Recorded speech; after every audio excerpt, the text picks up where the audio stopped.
I did what the vice president should be doing better than any other vice president have done around here. 12 years. 12 years.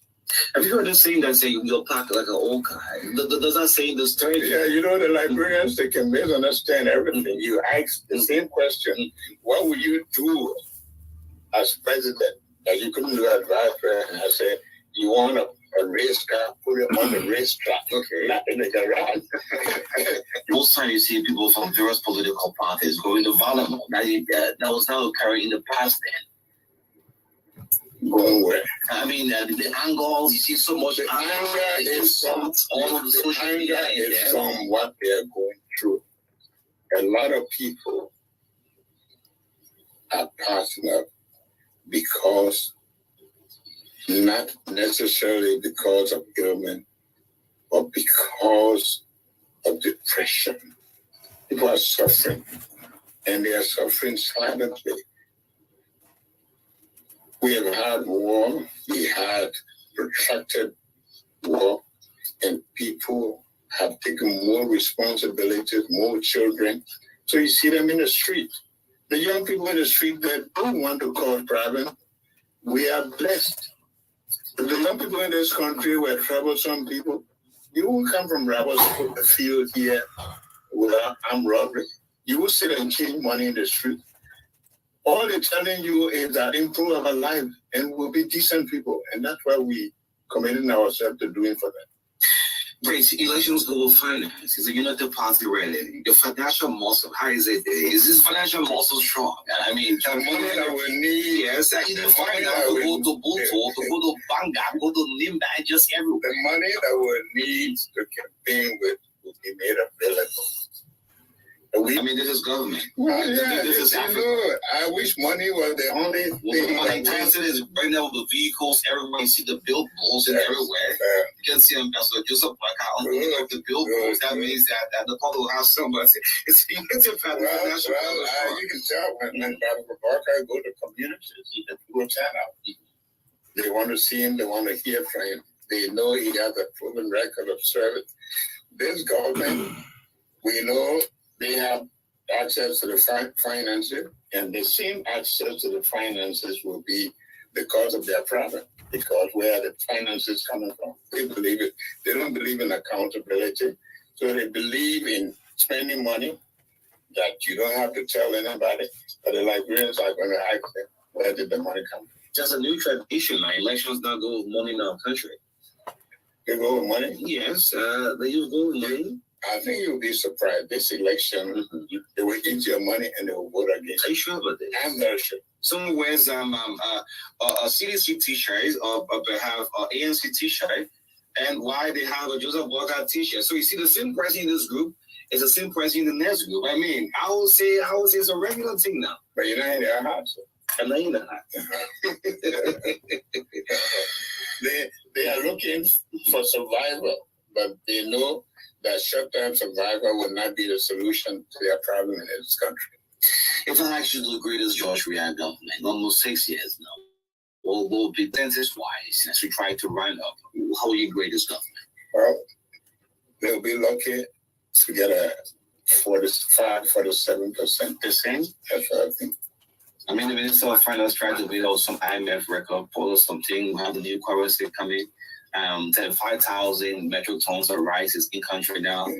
The road from River to Lupato, you can drive free lanes. Are you ready for the 5%? Why don't you just make an attempt to go to Lufa? Everybody going to Lufa now, they go through Sirleaf. Most of the people, they go through Sirleaf.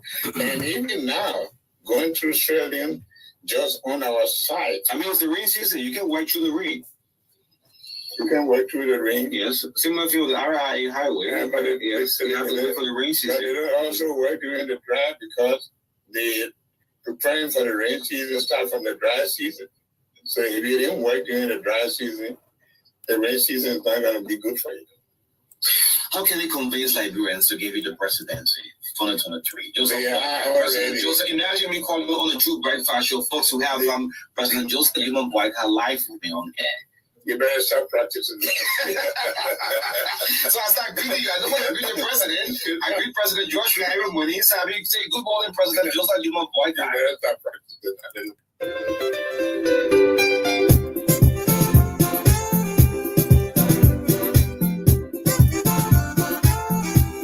This station rules the nation. Truth FM 96.1, the heart and soul of Liberia. Get the best of news, views, and entertainment on Truth FM 96.1.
This station rules the nation. Truth FM 96.1, the heart and soul of Liberia.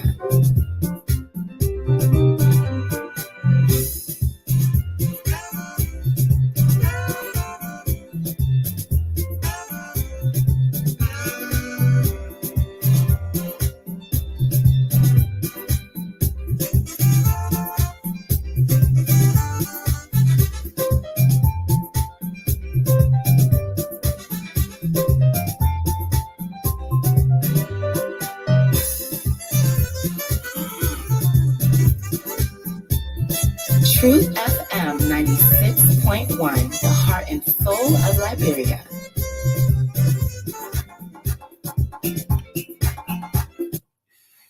Oh, yes. Always wait for your time.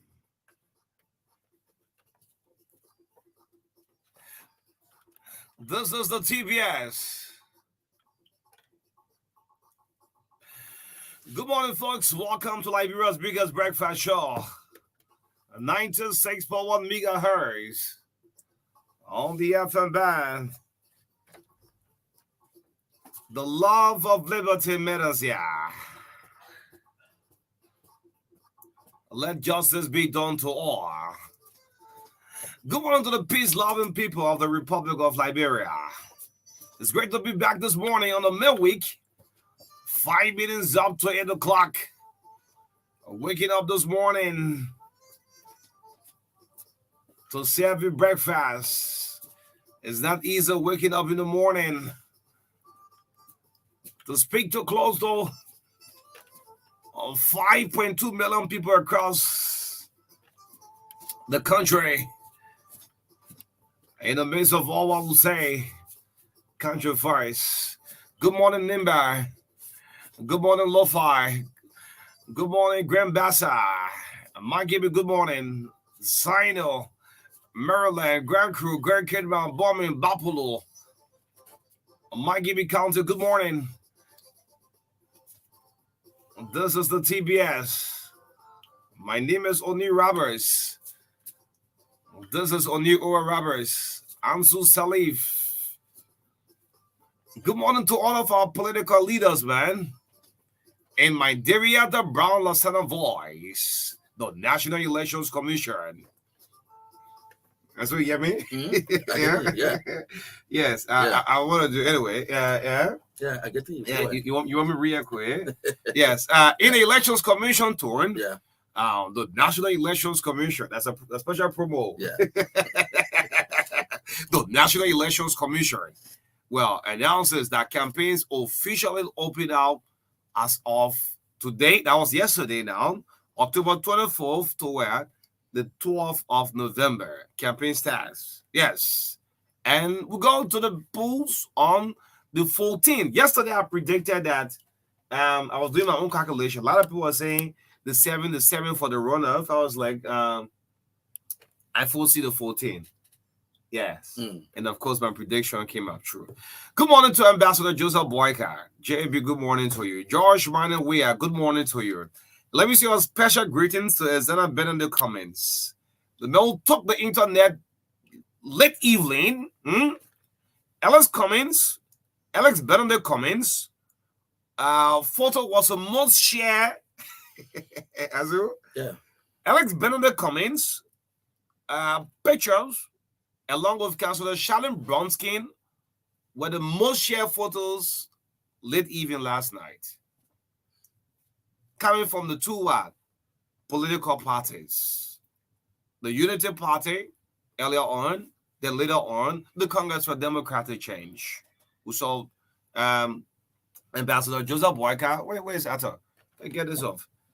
Another from President George Weah with Elizana Ben in the comments. Good morning, folks. So much to talk about this morning. So that tells you that 1% very important. The most powerful 1% I want to say, ever in Liberia. Yeah. Look, I can't get a picture of it before we go. But what I'm hearing, the Ministry of Finance, part of the Ministry of Finance is on fire. Some part of the building is on fire. We hope to bring you more details from there. But let's just bring you on the most shared picture from last night.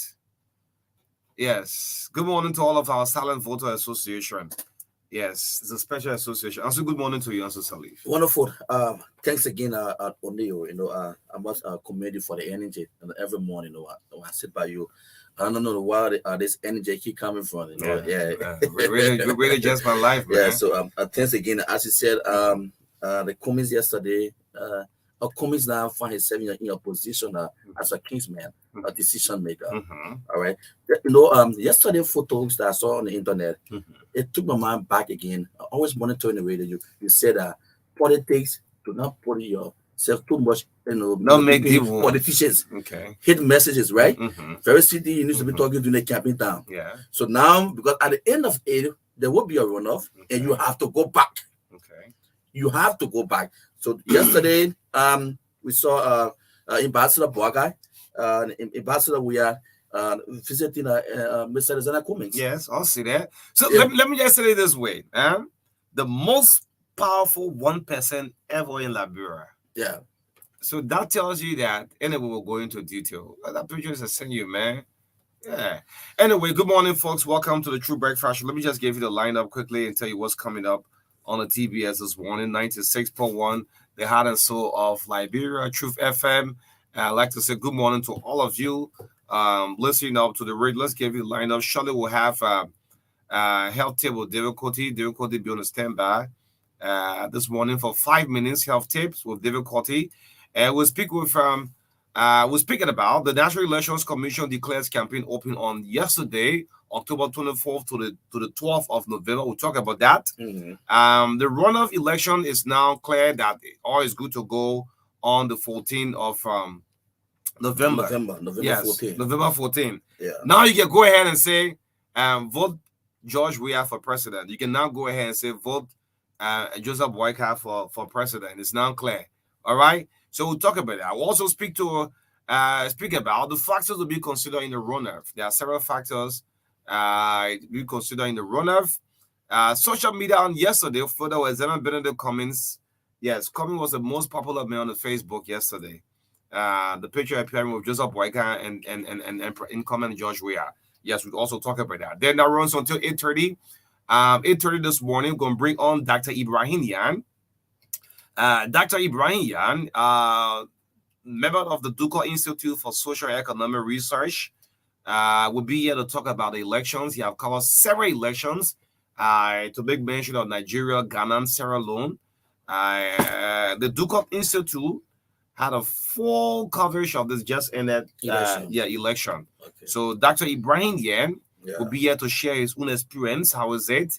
What do you look for in the runoff? As we continue to say, we need a free, fair, transparent elections. So Dr. Yan will sit with us from 8:30 until Um, 9 o'clock this morning. 9 bring his sports commercial entertainment is part of the breakfast show. And then at 9:15, you know, a lot of people giving us support. Yesterday we had the team called the ACO Caucus Association. Kennedy. Yeah, the Caucus. ACO Kennedy Caucus. Yeah. Correct. The ACO Kennedy Caucus. Another team from ACO is saying there is no such organization called the ACO's Kennedy Caucus. Yes. We have member. I have this in my possession, so when Bill Clinton appears, I'll definitely read out.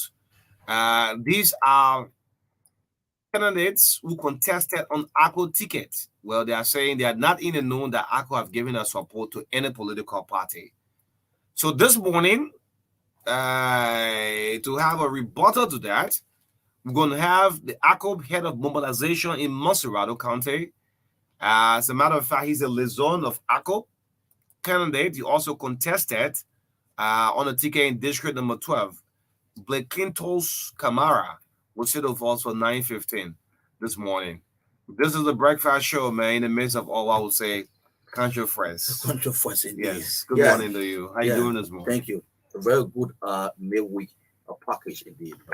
I saw people prepare this morning. You are on your way to work, maybe to your pro-con on school monitoring us, and provide information for you early in the morning to prepare you while you are at work. It's so much important here for us. All right. So this is why we come here every time 7:30 a.m. to 10 o'clock, and you just listen to the entire lineup.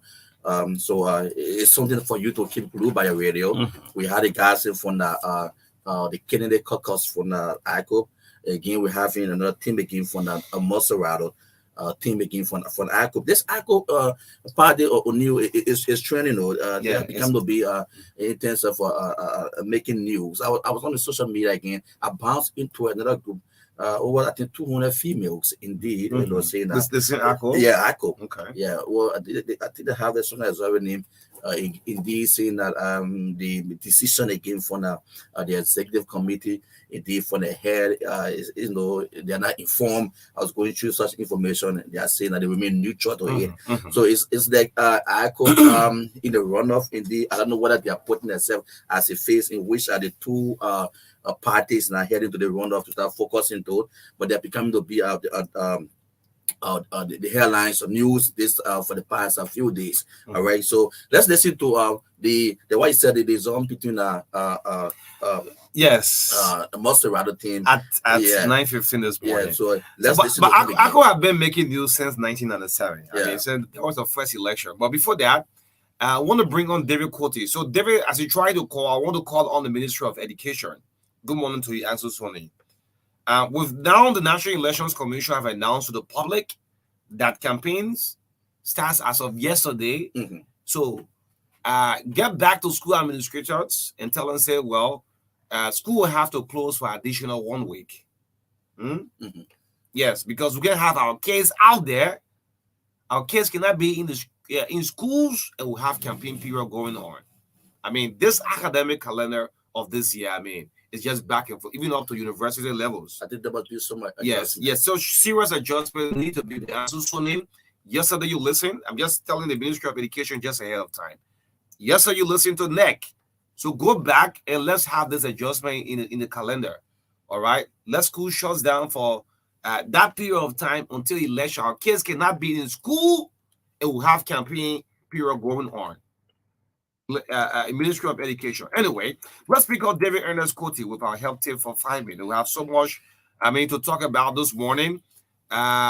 Meanwhile, the Elections Commission are still having some hearing cases. Yes, to make mention of District Number 2, Maryland County. Let's pick up David Ernest Cote with our health tip this morning. David, good morning. You live. Go ahead. Health tip 5 minutes. Good morning. Thank you. Good morning to you. Good morning to Ansu. And I want to say that you're a historian. You're right. ACO has been making news since 1997. It was the third largest party from 1997 to 2003. That's not a small potato. Thank you. Now, back to the health tip. Let me make a quick correction here before I go into the health tip. I have said on 2 occasions that the population of the world is 10 billion, but that's not true. It is 8 billion. There's a regular listener to our program A friend of mine called Melvin Laquet from my Gibby. He called me yesterday and said, "Look, my brother, I listen to your program always, your health tip, I enjoy it, but I'd like to make one correction. The population of the world is actually 8 billion, not 10." And he's right. Okay, now, we're talking about sinusitis today.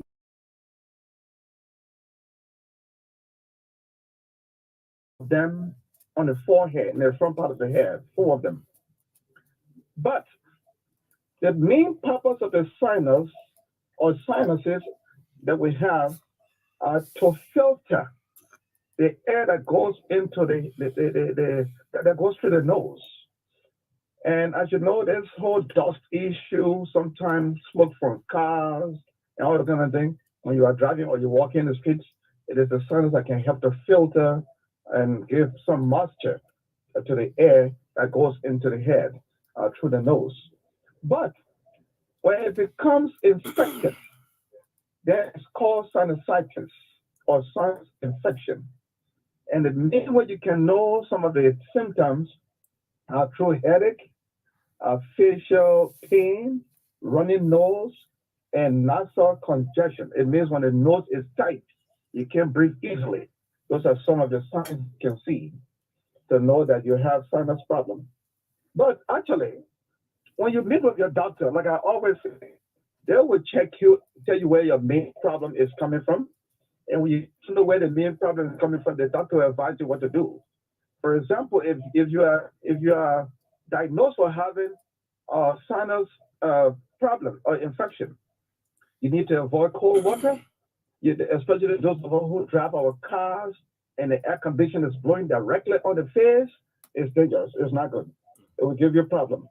So I just want to end up by saying that the major problem, the major reason why we have bad breath or stigma is jaded tongue. There are other issues too, like the teeth I talk about. But when your tongue is dirty, there are a lot of bacteria on the tongue, millions of them. If you don't brush your teeth properly, my friend, you will always have bad breath. There are other causes too, like gum infection, sinus problem, infection. But the major problem, where 90% of the trouble comes from, is the tongue. Learn to brush your tongue properly. And like I said yesterday, do not keep one toothbrush for more than 3 months. It's not good. The brush that you use, not the head on the brushing stuff, it's called bristles. It can get worn out. You can't just keep one toothbrush like you're so poor, man. Now other people want to leave it small. Change it after every 3 months. Now, tomorrow, we'll be talking about exercise, how important exercise is, and how it helps you to live longer, and so on. But next week, we're going to get into some other serious business. We'll be talking about the kidneys. You'll know the function of your kidney and why you should drink water to keep your kidneys safe. Thank you very much. Thank you. Difficulty with our health tip right here on the breakfast show. Everybody will take up 5 minutes of our time to fill in with health tip. It's so much important. Yes, very, very important. Yes. Okay.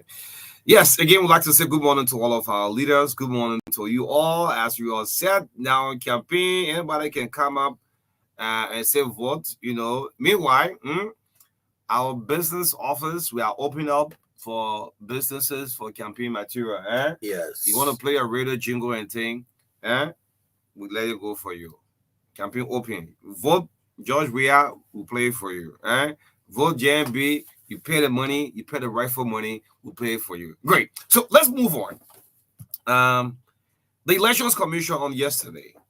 And this the thing I said earlier on about the Ministry of Education should take this very serious. Our kids cannot be in school, they will have people campaigning. You know how sometimes campaign can turn out. Those say no to any form of violence, all right?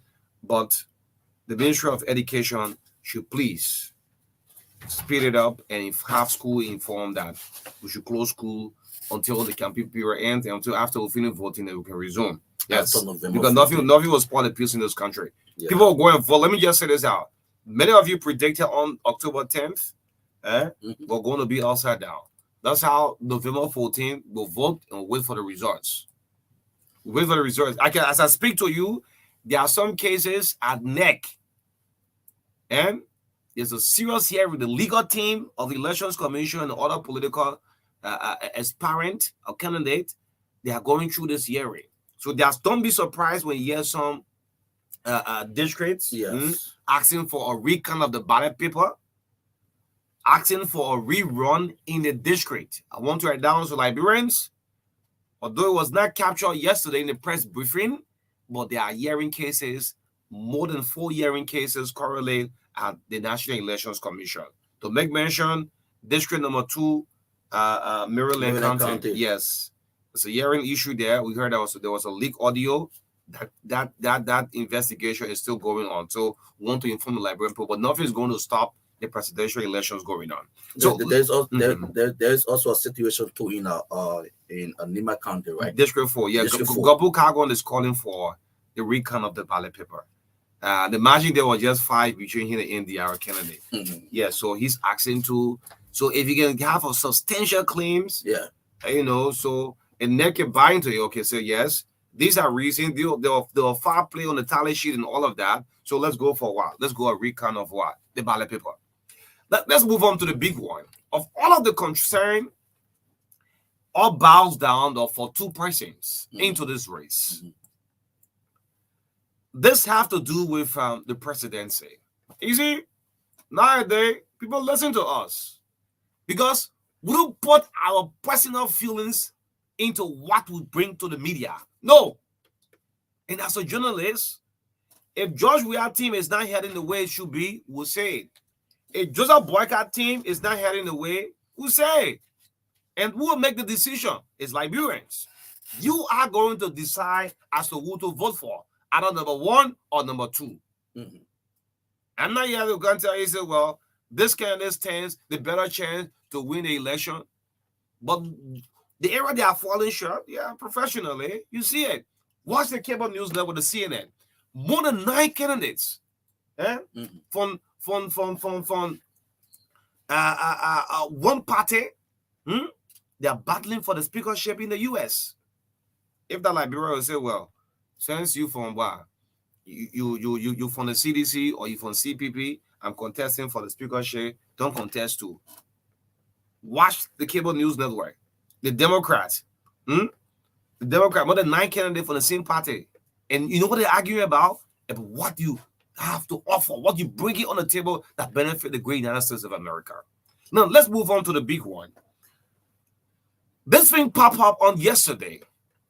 Earlier on, the social media, that's why I say this 1% is the most important 1% in Liberian history when it comes to election. To see people running after the 1%. And I'm talking about Alexander Bennett in the comments, ABC. You know, we had an interview with Alexander Cummings, and he said, if the election don't go my way, I want to have a sleepless night. I wonder if I can play that a little bit, Yeah, after I get this in for me. Yeah, then I will tell you why Cummings was the most trending man on his Facebook yesterday evening. Yes. So let's listen to Cummings. Let's listen to him. He said this, it was just 3 days for the campaign period to end. That's what Cummings said over us. Listen to this. Let's listen up. Surprise people. I'm confident. But in the unlikely case that doesn't happen. So in this unlikely case, he's telling that if the results don't feel my way, and the Liberian people go and vote and they didn't play in my way, I just want you to capture this. Let me get it back. Yes, let's get this back. In the unlikely case, listen up. We came ahead of them, Masrad. We came ahead of them, Nima. Okay, so you're counting the counties? Yeah. In fact, six out of the 15 counties we came in third. So now it's been, 5-6 years later since 2017. We will do very well. Why are you still on the grind? Not only after election, people will travel and leave away, but Ellis Cummings since 2017, I mean, you're still going from room to room, house to house, just everywhere. You're still being consistent. Correct. Because we will win this thing. It will surprise people. I'm confident. But in the unlikely case that doesn't happen, O'Neill, I want to sleep well with myself. I want to know, look, there was not something you should have done. You should have gone this place, or you should have been nice to O'Neill, or you should have done. I want to, in the unlikely case, it doesn't happen. when I go to bed, the election results are not, I want to sleep well. He has to sleep this. I want to know that we give it everything and then decided to go a different direction. Okay. Yes. So there you have it. We give it everything. You know, sometimes good to predict. You know, just like we predicted a football match. Yes, yes, yes. He predicted just in case. Yes.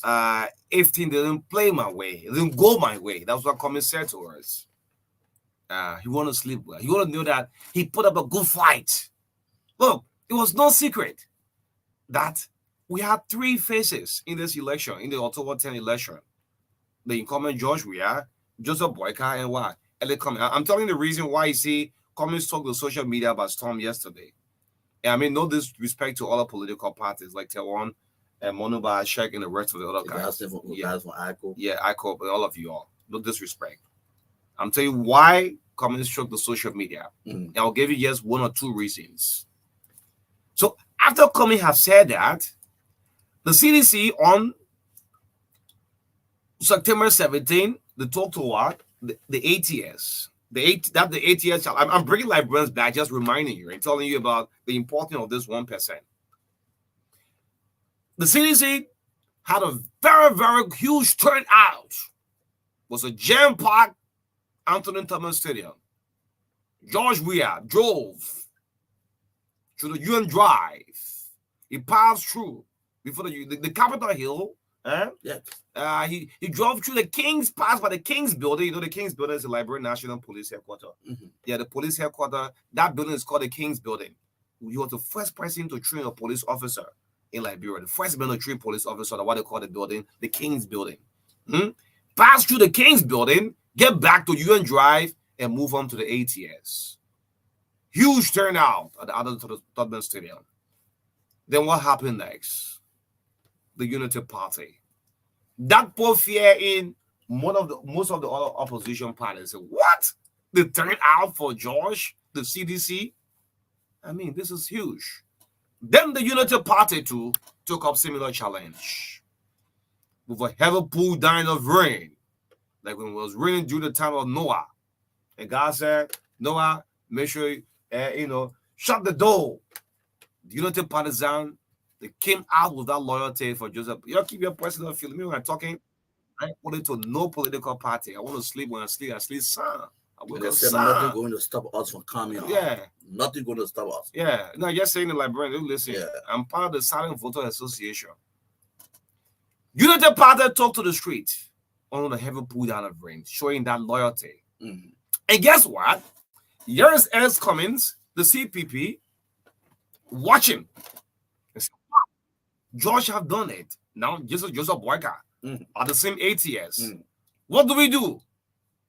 A post came immediately from the chairman of the CPP, Musa Hassan Belite. Yes, we accept the ATS challenge. I mean, that's one thing there. Accepting the challenge after the CDC, the Unity Party. If the CPP was not going to accept that 8-year challenge, like we know how the normal librarian way, man. No, 18 over. On the first Sunday, October 1,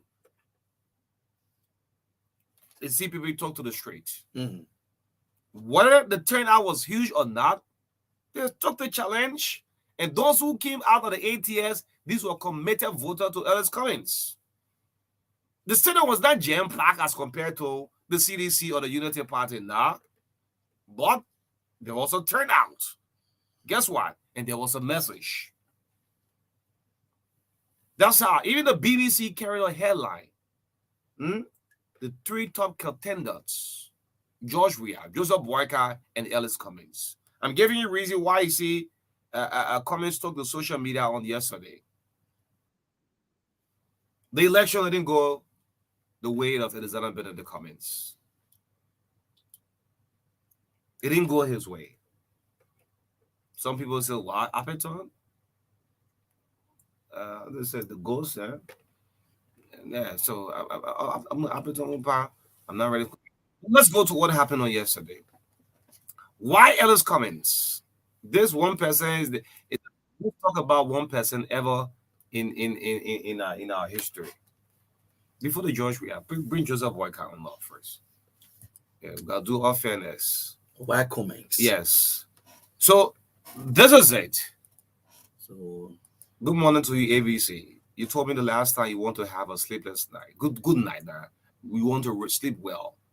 Sleep with your conscience. That's what you said to me, Ellis Cummings. You remember that? Yes, he said that to me. See, after election, you want to rest and wake up with a good mind. If the Liberian people to choose to vote the way they want to. Joseph Boyka pay a visit, and I said this before, like I said it to all of them. I said, look, Boyka, this thing, if you want to win this election, you have to go to Cummings. You have to move on. And listen, no, George Weah. No, let me say the Liberian. Nobody have vote keeping in a basket for any one of you. Joseph Boyka, George Weah. Nobody get vote keeping for y'all. The Liberian people vote. On election day they'll go and vote. So he paid a visit to what? Ellis Cummings. And these pictures came out between 6-7 p.m. And guess what? The same on yesterday. Flip to the next one. The president too also paid a visit to what? Ellis Cummings. The social media. The most shared mail on the social media yesterday. It's gonna be in the comments. Why the 1%? If you're asking yourself, good morning to the Silent Voters Association. You people don't wear your political party t-shirt. No. You don't wear party t-shirt. No. You don't identify a political party, but you're watching it. Comments have not said yes to Joseph Boyka. He has not said yes to George Weah that give him my support. This is why you see now, as Unity Partisans oppose Ellis Cummings, the CDC also oppose George Weah with Ellis Cummings. I'm enjoying the euphoria. This is how it's going to work. Yes. So you see Ellis Cummings, you see Councilor Shannon Brunskin, you see Mariah, I'm seeing, you see Dame Augustus Conan. This was my Dame in the graduate school. Yeah, very brilliant, man. Yeah. Boyka went with his whole entourage. Yes. That's in a vast stand-up era. Yes. To go and meet with Jeremiah Cohen all went to Cummings. ABC. Let me just read a post of y'all keep your personal feeling. Let me just say it to you. You're Liberian people, y'all go vote. Election time, y'all go vote. Not doing stuff. Let me read what Chairman Musa Ability had on his official page, and I think the public don't have to listen to this one. Second round. They said the Ministry of Finance is on part of the buildings on fire. Okay, yes. Fire service, take note. Thank you, Coris. This is Musa Hassan Belete. He say, I made that statement in context on September 8th when I campaigned for CPP before October 10th. I stand by it, however, since NEC began to release the election results, and it became clear that the CPP didn't make it to the runoff. This is Musa Belete, the representative Lagos District 7 Nima County. I have made no statement as to which party I will support in the runoff, and have no intention to make any statement. Are you getting me? The CPP under the leadership. So Musa have not said he's going to support George Weah, or he's going to support Joseph Boyka. Because why? He falls on what? The CPP. The CPP under the leadership of ABC will determine as to which side to support in the runoff. And I will stand by that decision, folks. This is Musa Ability. Musa said I will stand by what? The decision. So if Alexander Cummings and say, well, Joseph Boyka have met me, what I've been hearing, the team have like 24 hours in a daytime to report back because the campaign open already now. The process is on already. Yes, the process is on already. Liberians, you have to know. That's what the media we should do. Play our professional role into it. I will not tell you, say, George is candidate or the other candidate. No. Joseph Boyka team now have 24 hours to see how the mind and say, look, Liberian, Cummings, this is what I want to do for the country. I'm talking for Joseph Boyka. I'll go to George where I want to do it one by one. JMB team is saying that, look, Cummings, I want to rescue. The Cummings will ask, so why you say rescue, man? What do you want to rescue? You have to convince Cummings and tell him, yes, This is our plan. And again, I say no disrespect to all the political parties. Why? This 1%, everybody after this 1%. So the team of Joseph Boyka will say, well, we want to get back into power. Cummings too, on the other hand, I'm thinking critical thinking in English is very good. Those who will blame Joseph Boyka, JMB, good morning to you. It's good to respect our leader. Are we going to see those who have worked in the 12 years of Joseph Boyka? That's what I'm talking to Liberian people. You're listening to me. Those who have worked in the United Party for 12 years, are they coming back into the pictures? Or you have some fresh faces? Those of you who want to vote, I'll touch your two political parties and you'll hold your personal feeling. Those who have worked in the United Party for 12 years, it's the same faces. Are they the same faces coming back with the rescue mission? Comments will also be looking at that. Now to George Weah. Josh, you want another 6 years. I come in coming soon, why you want another 6 years? I mean, probably you have not been performing well. Josh will say, well, my government have been criticized by you opposition. Yeah, my government have been criticized, so, but trust me, this another 6 years, I will perform more. Give me 6 years. Josh Weah, money. Most of the guys who are around you, they're not working in your interests. If Josh Weah don't put his force down to do your own campaign, you can win the election easily. Let me say this to you. Yeah, I will no regret of saying it. If George don't go campaigning everywhere, the results you will hear, money, it will shock you. Because the guys who you have around you, they're not in your interest. Some of them have started to read between the line now to sneak on it, like when Nicodemus went to see Jesus, right? Yeah, to sneak on it to see out to Joseph Boyka. Yes, Joshua, if you don't put your foot on the ground, you can win the election. JMB, Liberians who watching and say, well, some of our kids have gone and experienced, they have learned well. They are all ready to work too. Are you going back for those who have worked 12 years in your government? JMB, good morning. Or George, good morning. I'm hitting the ash. The silent voters, they are in a huge number. One party can make you win election. All the partisans of CDC can make George Weah win. No, you need additional voter.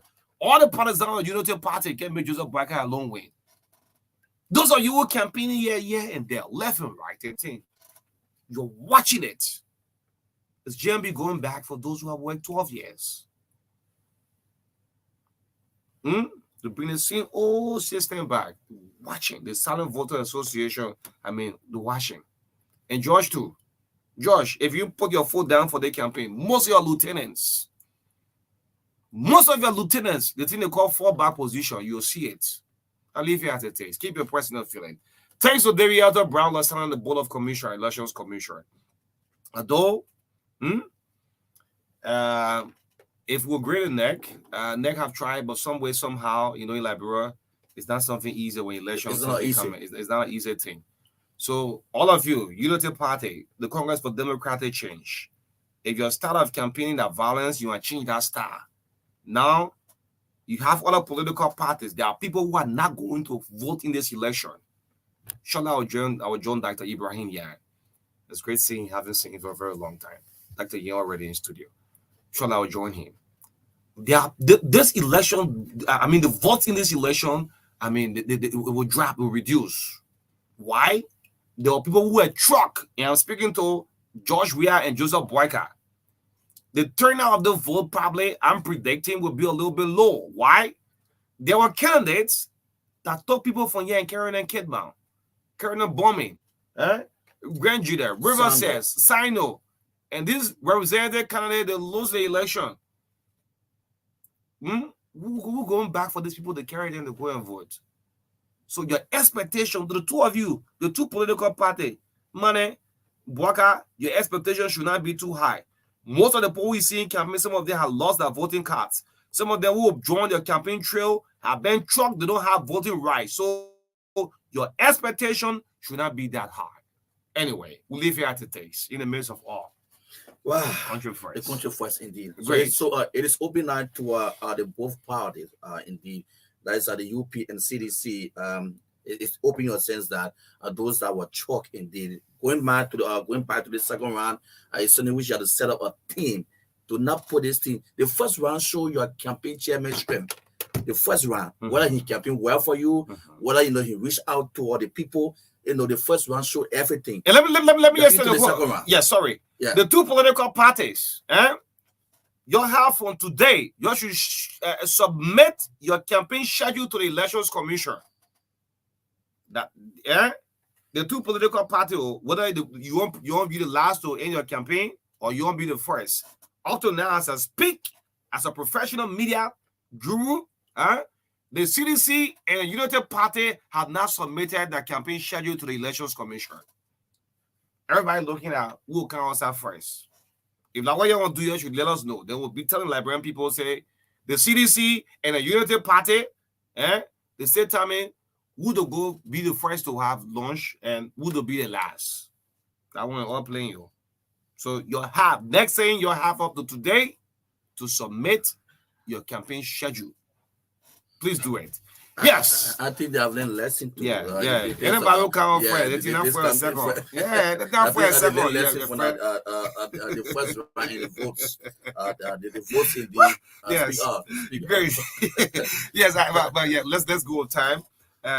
We have Dr. Ibrahim Yan live with us in the studio on the True Breakfast Show. Good morning to the folks in Ghana. I'm hearing I have a very huge fan in Saclefia. They're listening to us live. Let's have Dr. Ibrahim Yan from the Ducal Institute, a member of the Ducal Institute, live on camera. Let's see if we can get him on live on TBS this morning, 96.1. Dr. Ibrahim Yan of Ducal Institute for Social and Economic Research is our guest right here on the first segment of the TBS. Good morning to you, Dr. Yan. It's great seeing you. How are you doing this morning? I'm fine, Royal E. Really great seeing you. I know it's intentional that I mentioned Royal E. I say, okay, good morning, Abigo. Okay, that's so excellent. Taking me back way to Maria College now. They will come back and say, good morning, young crack. Great, how you doing this morning? I'm fine with you. Thank you so much. I'm really proud of the work you are doing. As one of the country's most prominent and a very eloquent talk show host. It's good seeing you, my brother, seeing you doing this kind of incredibly excellent work for the country. Based upon the invitation, let me say thank you as well. During the election of October 10th, we've been calling you back and forth. But let's share your own experience. As a Liberian, you have covered a couple of elections across Africa. The most recent one in Nigeria, in Sierra Leone. And we're looking at international guests. I'm seeing a Liberian there, Dr. Ibrahim Yan and others covering this election. What have your own experience? Well, it's been a great experience, O'Neill.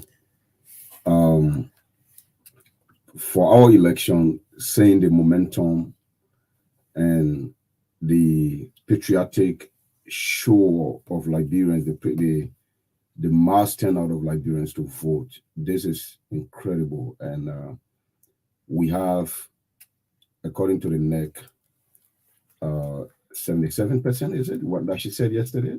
Yeah. That's 2 percentage points upward from 2017. But compare that to Nigeria, they think this year, Nigeria had election this year. The turnout was 26%. 26%. Yeah, that was. That's about a huge population. 93 million voters and only 26% turnout. But anyway, the circumstances are different, or the circumstances in both countries. One of the factors that drive low turnout in election is insecurity.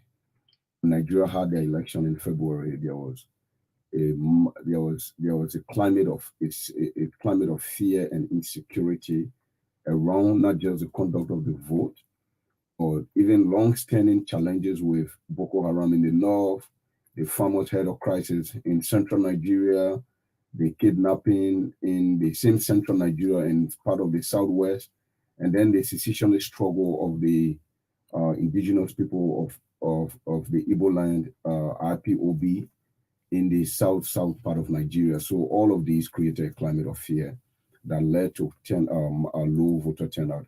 But lower turnout is also driven by apathy. When people are tired, that they think the political system doesn't work for them, and they do not believe that their voices and their votes count, so they do not turn out. For us, our people show that they wanted to contribute to the discussion and the selection of the leadership. Turn out. But also, O'Neill, we are still studying what drive low turnout. What are the causes of low turnout? In the advanced democracies, in countries that are well developed, European countries, they barely have the same turnout that we have here in Liberia and Sierra Leone. Sierra Leone just had 77% turnout, and almost the same. We are around the same. But in the US, in most European countries, when they have 50, 55%, that's a celebration for their electoral system. And so some other countries are instituting measures of sanctioning now. If you register to vote in places like Australia, if you register to vote and you do not turn out for vote or for vote your election day, they realize that you didn't vote, they're going to send you a fine in your mailbox. And you have, ready? Wow. Once you are alive, you are not sick, and you decide not to vote, the thing is not my business. I know you have to pay a fine. So there is compulsory voting in some countries. Great. Let's look at Liberia. I mean, 20 presidential, vice presidential candidates went to the ballot box on October 10th. As part of the Duka Institute, let's hear your own observation. How was the process? What do you saw in terms of the turnout, the way people voted, and all of that? Well, I want to tell you that the people defied predictions. Initially, a few days to the election, we had a climate of fear, and we thought that there would be violence, and even schools closed. Even days after the election, they were still closed, thinking that there would be violence around the country. But on the day of the voting, we saw a very huge turnout, and the people conducted themselves peacefully. And I think some of the poll workers did incredibly well. Some were trained. Yes, there were situations where some of them violated their oath, and some were just woefully incompetent. But overall, the Election Commission, we have to commend them within the scope of the resources and the time they had to organize these elections, and they delivered so well.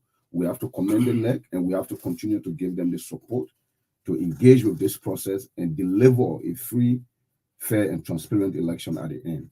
And so this was one of the best elections that we have had, despite the many challenges that the National Election Commission had to confront with, particularly the challenge with limited resources.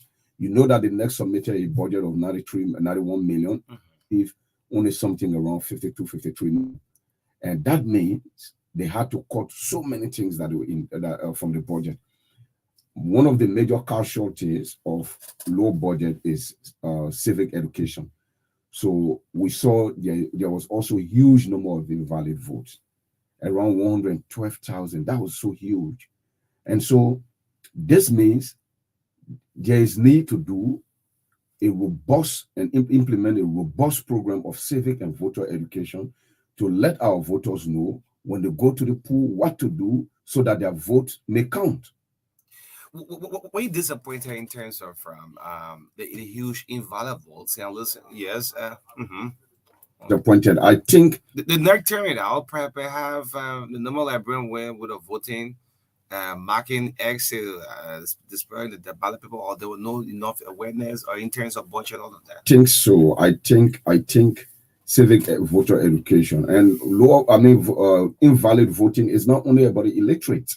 Yes, the illiterates are the usual suspects, but some people will sometimes be careless with marking their ballot, and then they cross the line in the box of another candidate that they didn't intend to vote for. And once it crosses, so most of the time you look at a vote, if I'm marking an X, if just a small portion of that X is in another candidate's box, that's not invalid. So it's about demonstration of intention when the intention is not clear. If the majority of the Nike sign, what we call popularly Nike sign, or the check mark, if the majority of the check mark is in one candidate's box, then that's the intention. So again, we also have to investigate what training the next staff receive in determining how a vote is invalid. The definition of invalid vote is not consistent across the world. Every jurisdiction have their own parameters of determining what is invalid. For instance, we have improved. Previously, if you mark just the party, you don't mark in the box, that was invalid. Now the NEC has agreed that you can mark the party, you can mark the vice president, you can mark the candidate, or you mark in the box. That's not invalid. So the system has improved to allow to give sufficient room for people to express themselves. And that expression can come in any way. Either use your finger, your thumbprint, or you use a check mark, or you use an X mark. And so we have to investigate and examine forensically the invalid votes, whether they were actually invalid votes that the poll workers and the party agents agreed to mark to consider as invalid votes. Okay, Dr. Abraham, as part of maybe your own observation during the process, indeed, and what would be your message to the two political parties? Maybe there are some things you observe, maybe that could spark up violence, on election day. Now, these two parties going to the November 14th election. What would be your own message to the two parties? The message to the two parties will be to engage the process fairly. They must practice politics with principle. They must respect the decisions of the voters. If you know that the people have voted, we don't expect you to do anything contrary to change the results in your favor. If you win the election, you should win honorably. Or if you are declared the winner of the election, you should accept that victory in honor and dignity. We don't expect any political party to employ dubious means to change the decision of the Liberian people by infiltrating the process with criminality, by infiltrating the process with individuals who are bent on undermining the popular will of the people.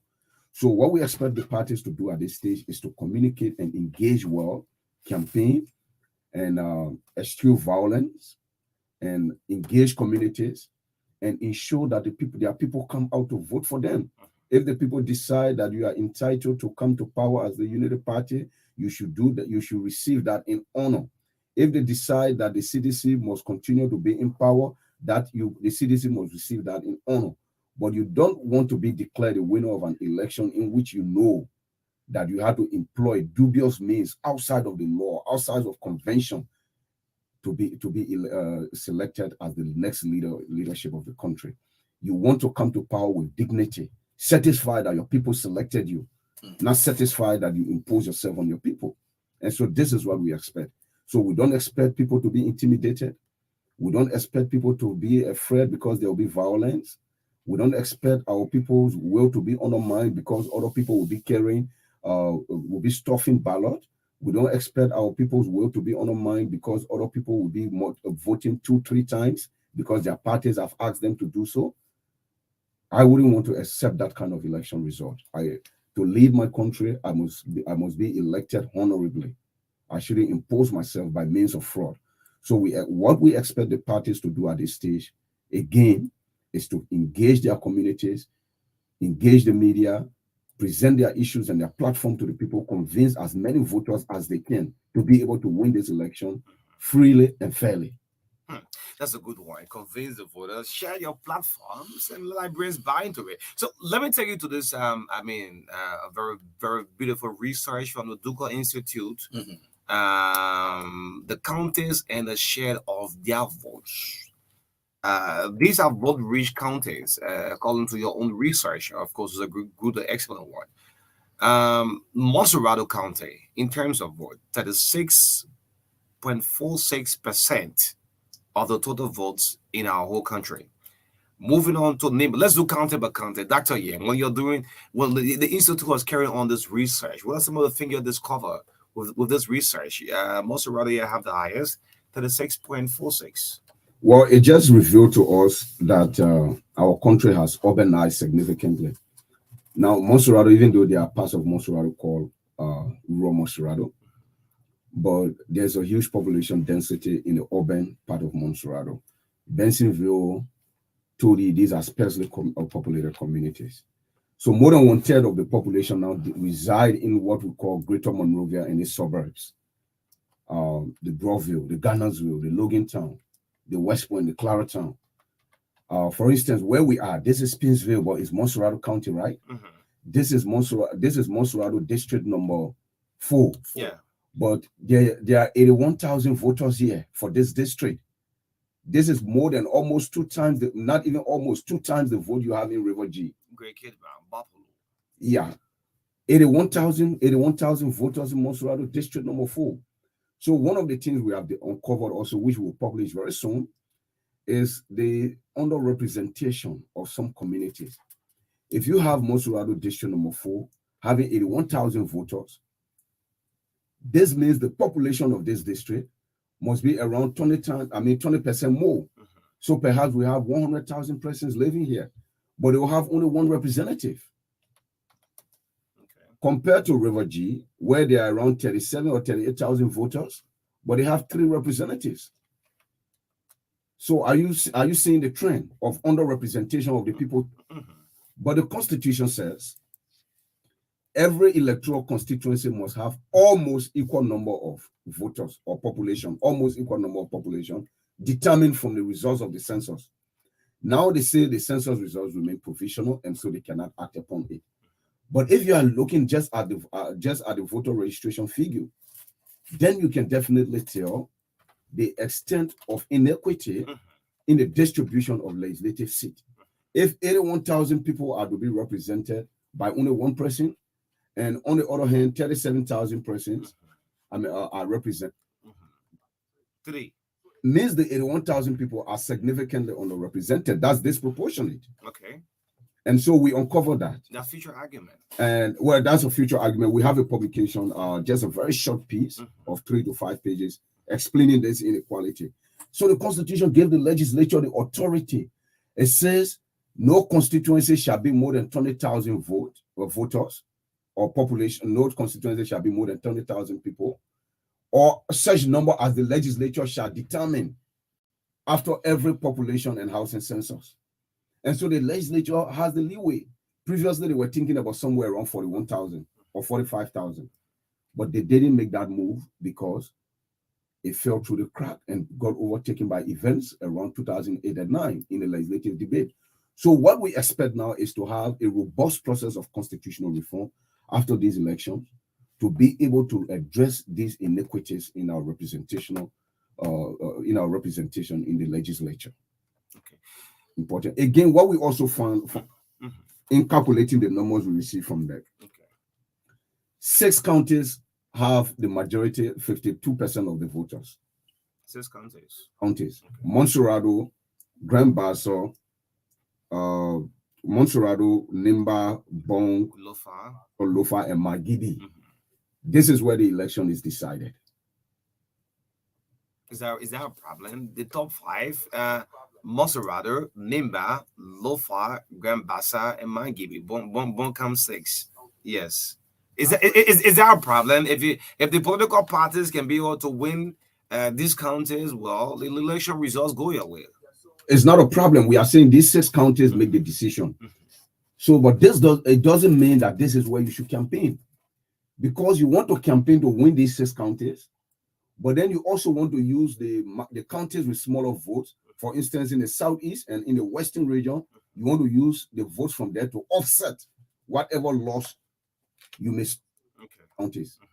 So, for instance, if you are able to win 75% of the vote in River G, 75% of the vote in River G, that will be around 32,000 votes. Okay. So if you have a margin against you, if someone beats you in Nimba County with a 32,000 margin, so you have canceled that with the vote from River G, then you move to other 2 counties. So this is how you continue to do the permutation and the calculation until you you determine how you win the election. So this is where the election is fought, but you have to make sure you have control over certain areas that you know you can win a minimum of 75,000. Then you satisfy yourself with, and then you content yourself with the fight in the 6th. The political parties will say, well, the Western region, no need to go there, because if I can target the top 5 or the top 6 counties, well, get good numbers there, I mean, the party is good to go. No, every vote counts. The reason you need the other counties is to help you offset losses. Just in case. Counties, yes. Every vote counts. You cannot underestimate 15,000 votes. You cannot underestimate or 2,000 votes. The same way you cannot underestimate 15,000 is the same way you cannot underestimate 2,000 votes. O'Neil. I'm sorry, I wanted to say Royal E again. But I tell you, you need to be sure that you are comfortable in Bapolu, you are comfortable in Bombing, you are comfortable in Grand Cape Mount to give up on the southeast. And you also need to be sure that you are comfortable in the southeast to give up on the western region. But in the central south region, you have to fight here. This is where the fight must be.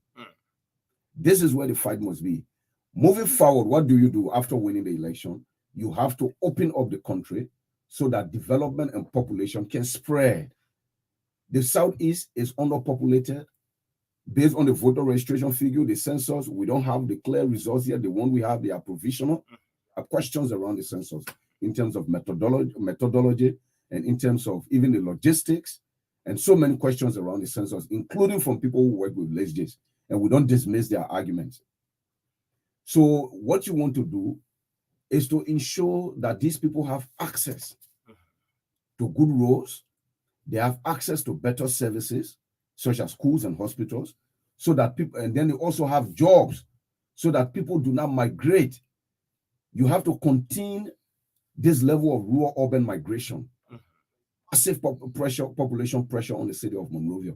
This city can no longer contain the population pressure. Great. So let me just take you back a little bit. I mean, 9 o'clock will be out of there. But going back to our elections from 2005, 2011, 2017, 2023, our elections have been going round two. No candidate have been able to hit the 50+1, to win on the first round. Yeah, because of the alignments. I was just discussing this 2 days ago with Mr. Clarence Jackson, but it's because of the alignments, O'Neil. We don't have starkly ideologically divided parties. We have personalities around whom parties are formed, and it's also these personalities that the voters look up to. And because of the way they spread themselves, and they are also not very ideologically aligned, because of the way they spread themselves, that means the vote will definitely spread when the people go to vote. And so it's difficult to say any party can easily win the absolute majority of 50% plus one vote required to win the election on the first ballot. President Sirleaf, at the height of her popularity in 2011, when she managed to break into all of the major opposition parties, took their serious and eloquent and vibrant campaigners, took them to her side. Because of the alignments we had in 2011, she still did not win on the first ballot, because there were other third-party candidates who took significant percentages of the vote that stopped the two leading parties then from winning the absolute majority. There was Prince Johnson, who was winning almost 75% of the votes in Nimba. There was Charles Bromskin, who was winning 60% in Grand Bassa. And then there was the CDC Monserrato. So once you have these parties dividing the vote, then it's difficult to have any one party or any one candidate winning on the first ballot. You must be really popular. If you are the ruling party, your policies must be significantly endorsed and accepted by the majority of the people. And then if you are the opposition, you must have succeeded in demonizing the ruling party sufficiently, and the ruling party must be really, really terrible. You know, the British people have a saying. They say opposition don't win election. Okay. Yeah. All right. Great. So quickly, we have 5 minutes to be with you. Let me just read what the U.S. Embassy posted for those who have some issues with the elections. Although I want to announce Liberians, there are some districts and county still going through some hearing cases at Elections Commission, so don't be surprised. But the U.S. mission applauds the people of Liberia for their participation in the October 10th election. We commend the commitment and dedication displayed by the citizens of Liberia in exercising the right and engaging the electoral process. We urge all citizens, political parties, political candidate to await official results. Thank you, Liberia. I mean, that's a good one for international partners. You were part of the process. You saw international zeros contributing. We actually don't need the U.S. embassy to be able to conduct ourselves. Okay. We have come of age. This is a country of 176 or 77 years old. We need to know at this stage that we need to conduct ourselves properly, and our institutions need to function well and effectively so that they deliver prosperity and public good. Election is a public good that the NEC is delivering. We don't need anyone to remind us that it was the rigging of election in 1985 that culminated into the long civil wars. We need to get out of this tutelage. We need to get out of this. We need to get out of this pampering. Our political institutions must be organized and be functioning. Our citizens must receive the education that they need to engage the processes of national development within the framework of the rule of law. When I voted, I left the polling station, trusting that those who are protecting the vote, those who are organizing the vote, will respect the oath of office that they took to conduct the election and make sure my vote was counted. And so this is how we must approach these things. We don't need a European Union to tell us we should to conduct ourselves. We don't need the U.S. embassy. What the U.S. embassy said there, Oscar Blow said it, Eddie Jaulo said it. The civil society have been saying these things, but we don't lift their voices. Our people do not listen to them. Everything that the U.S. embassy says in this country, that's what people listen to. Said before. By the actors or by opposition parties. So to the extent, Dr. Yeah, the U.S. have to say, well, anybody will tamper with the peace, you'll be issued visa, sanction visa, go to extend with your family. Do we need it? Need that. O'Neill, almost everything that has been said here, you have said it on the news, either from Eddie Jaolo, either from Oscar Blow, from these civil society guys who are working tirelessly, with all their effort, making sure this country works. So the U.S. embassy doesn't have to tell us. We have Augustine Tamba working at Lyon. He's producing papers. Augustine Tamba is also telling us that we should vote and we should participate in an election that is violence-free. So we don't need the U.S. embassy to tell us, do not rob your citizens. Why rob your citizens? You want to come to public office without dignity? Do we need anyone to remind us of the election that was rigged in 1985 and what it led this country to? Do we need anyone to tell us that we are still recorded in history of conducting the most fraudulent election in 1927? We don't need that. Do we need to be reminded that due to constitutional confusion in 1871, our president was beaten publicly in the street of Monrovia and killed? We don't need anyone to remind us of that. We need to know that in the 21st century, as a country that has accepted democracy, as a country that is a sovereign nation, we must organize our national institutions and conduct ourselves within the framework of the law. Great. So as you close off, Dr. Yan, what's your final word to the two political parties? These two political parties from 2005 up to 2023, been going neck to neck all along.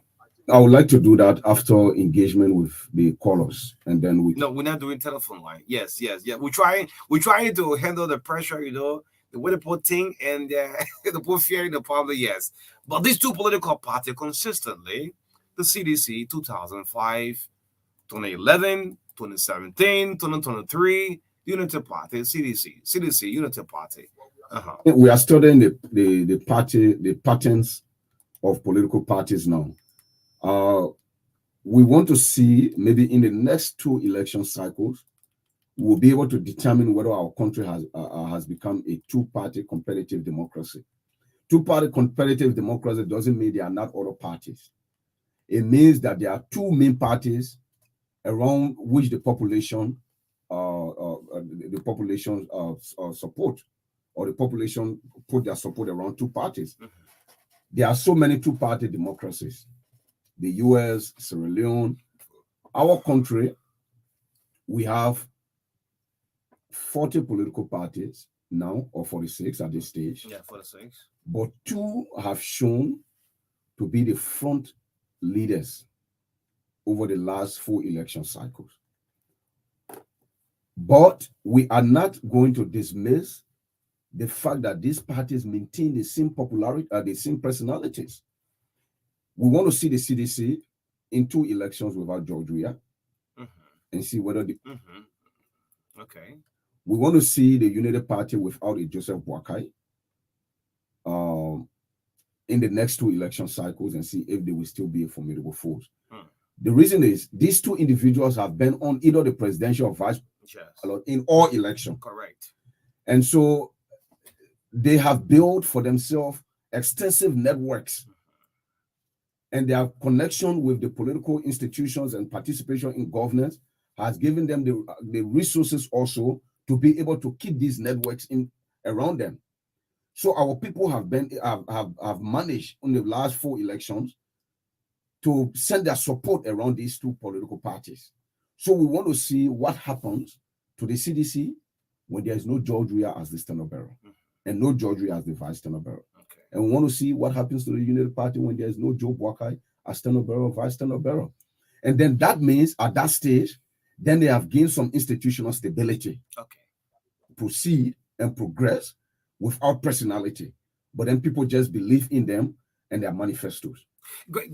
In terms of the trucking, do you anticipate a poll turnout or low warrant, not a poll warrant, or low turnout that people who are trucked from various county to go and vote for representatives? These people have lost the elections. Obviously, those their participation. We don't expect those people to participate in these elections because a good number of them will not have the resources, and some of them were taken there by legislative candidates who at this time will not have the incentive to transport them. Even if the leaders of the political parties call them and tell them how many persons you will carry during the election from Morovia to Grand Basso, and they tell the leader, oh, I carry 1,000 persons, and the leader gives them the money to transport the people, they don't have that incentive to run behind them anymore. Maybe they will manage to get around 100 or 200. Out of the 1,000. But it's not only the counties, O'Neill. There were people taken from Broadville to register in Claratown. They won't have the incentive to come. The lawmakers won't call them. And they themselves will say, well, the president will carry me, he ain't paying my way. So let's just say commonly like that. Oh, the man, like one man carry me to vote, I move from here, I go vote. All the way in, I'll move from Broadville, I go vote in Duporo. Like my brother will run it there, or my brother-in-law will run it there. But the men are running again. Why I'm going to waste my time? So in terms of the crowd, I mean, for life, I've said personally, I don't move a political party putting a huge number during political rally. I mean, most of these people who attend, some of them don't have a voting card, some of them won't vote in the process and all of that, but they don't make the number during campaign rally. Well, putting up a massive campaign rally is important. It's good for the optics, and it convinces others who are silent voters, because when they see the crowd, you know, there's this bandwagon effect in our country where people are not taking their time to read through manifestos and to compare the responsibilities of the manifesto with the candidate, to say, okay, O'Neill Roberts, you say you are doing all of these. Now, what's your capacity? Our people do not have the time to do that comparison to say, okay, I'm voting for this president. Some people will just sit and say, oh, I'm voting for this man. I see everybody already running behind. So it's a bandwagon effect. So in a democracy like this, where people are actually making most of the decision, some of particularly around campaigning, some of them join friends. So you need that kind of crowd, a crowd pulling rally, to be able to benefit from the bandwagon. That's possible. They don't have the voting cards. Well, I mean, it's not about at the rallies. They are not looking for vote. I'm aware of that, but yeah. You want to show the people that you have followers. You want to demonstrate that you have strength and supporters, and you demonstrate that by putting out a huge number of people. And those who are silent voters, when they see the crowd, well, look at this guy. You know, let me say colloquially, but it may not easy. Look at the people that are behind the man. Look in the man. For instance, if somebody sees you, O'Neill, hanging on the pickup, someone who admires you in the community sees you hanging on the pickup with the Common People's Party T-shirt. Oh, but O'Neill all there, but then why? But then like, they made a serious man. Myself, let me just jump behind the people. So that's what it does. Putting out a huge number of people at rallies is the crowd effect. That crowd effect translates into vote. It convinces some voters who are already silent. The bandwagon effect, people benefit from it. So many people just vote because they see their friends voting for this candidate. That is important. It's a political strategy. You don't dismiss it. Great. Any final words to take leave of you? I would like to just close on by saying that we organized an impressive election. We are only just trying to understand why the National Election Commission pushed the runoff to the 14th instead of the 7th as required under the Constitution. And so this is very concerning, and I know... Is there a problem? The Constitution says... The Constitution says the second Tuesday following the expiration of the date. A lawyer called me yesterday asking me...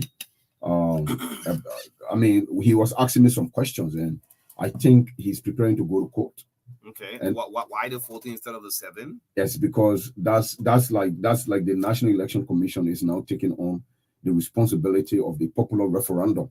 It's the popular referendum that make constitutional decision at the during plebiscite, and we have not had any plebiscite to say the 3rd Tuesday after the announcement of results. So the NEC has to come out and tell us which constitutional or legal backing they have to organize a runoff on the 3rd Tuesday following the expiration of the date. Instead of the 7th? Yes, instead of the 7th of November.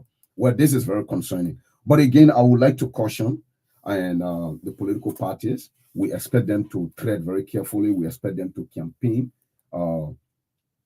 peacefully. We expect them to organize civic processes, engage the citizens, and convince the people to come out to vote. We don't want the climate of fear that nearly scuppered the turnout of October 10. But our people defied that the turnout. We know that we're not going to have the same turnout for several reasons. We've just discussed them. But we want our people to come out and vote peacefully, return to their homes, and receive the results honorably, and be proud that they have made a decision for their country, and that this decision is going to help them in the development of their lives, in the transformation of their lives, in the progress of their country for the next 6 years. Great. The voice of Dr. Ibrahim. Yeah, and Ibrahim and I share almost everything together back in Monrovia College Day at high school. Yes, yeah.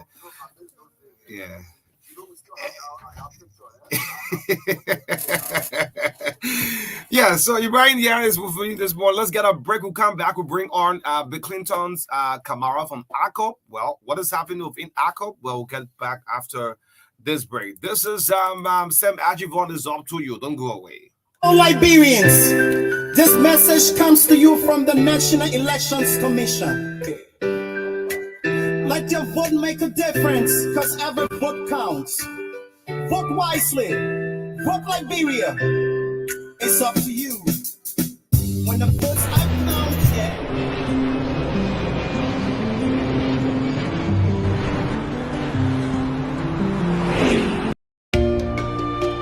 starting today, why not have a little more fun? Why not use money this easily?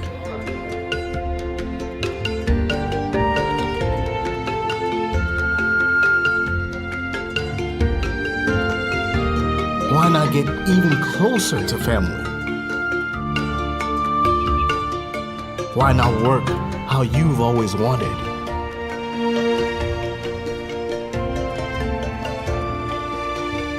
Fun, money, family, work. No network keeps you connected to it all, quite like Orange. It's all about what matters to you. Orange. Starting today, why not have a little more fun? Why not use money this easily?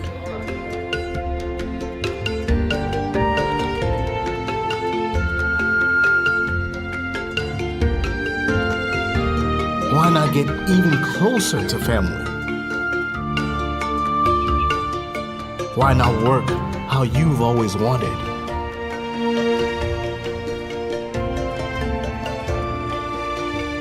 Fun, money, family, work.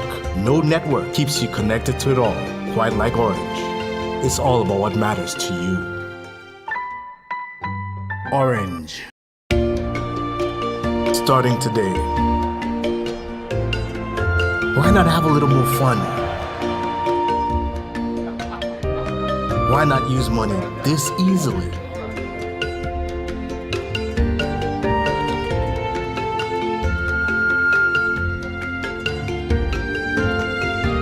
Why not get even closer to family? Why not work how you've always wanted?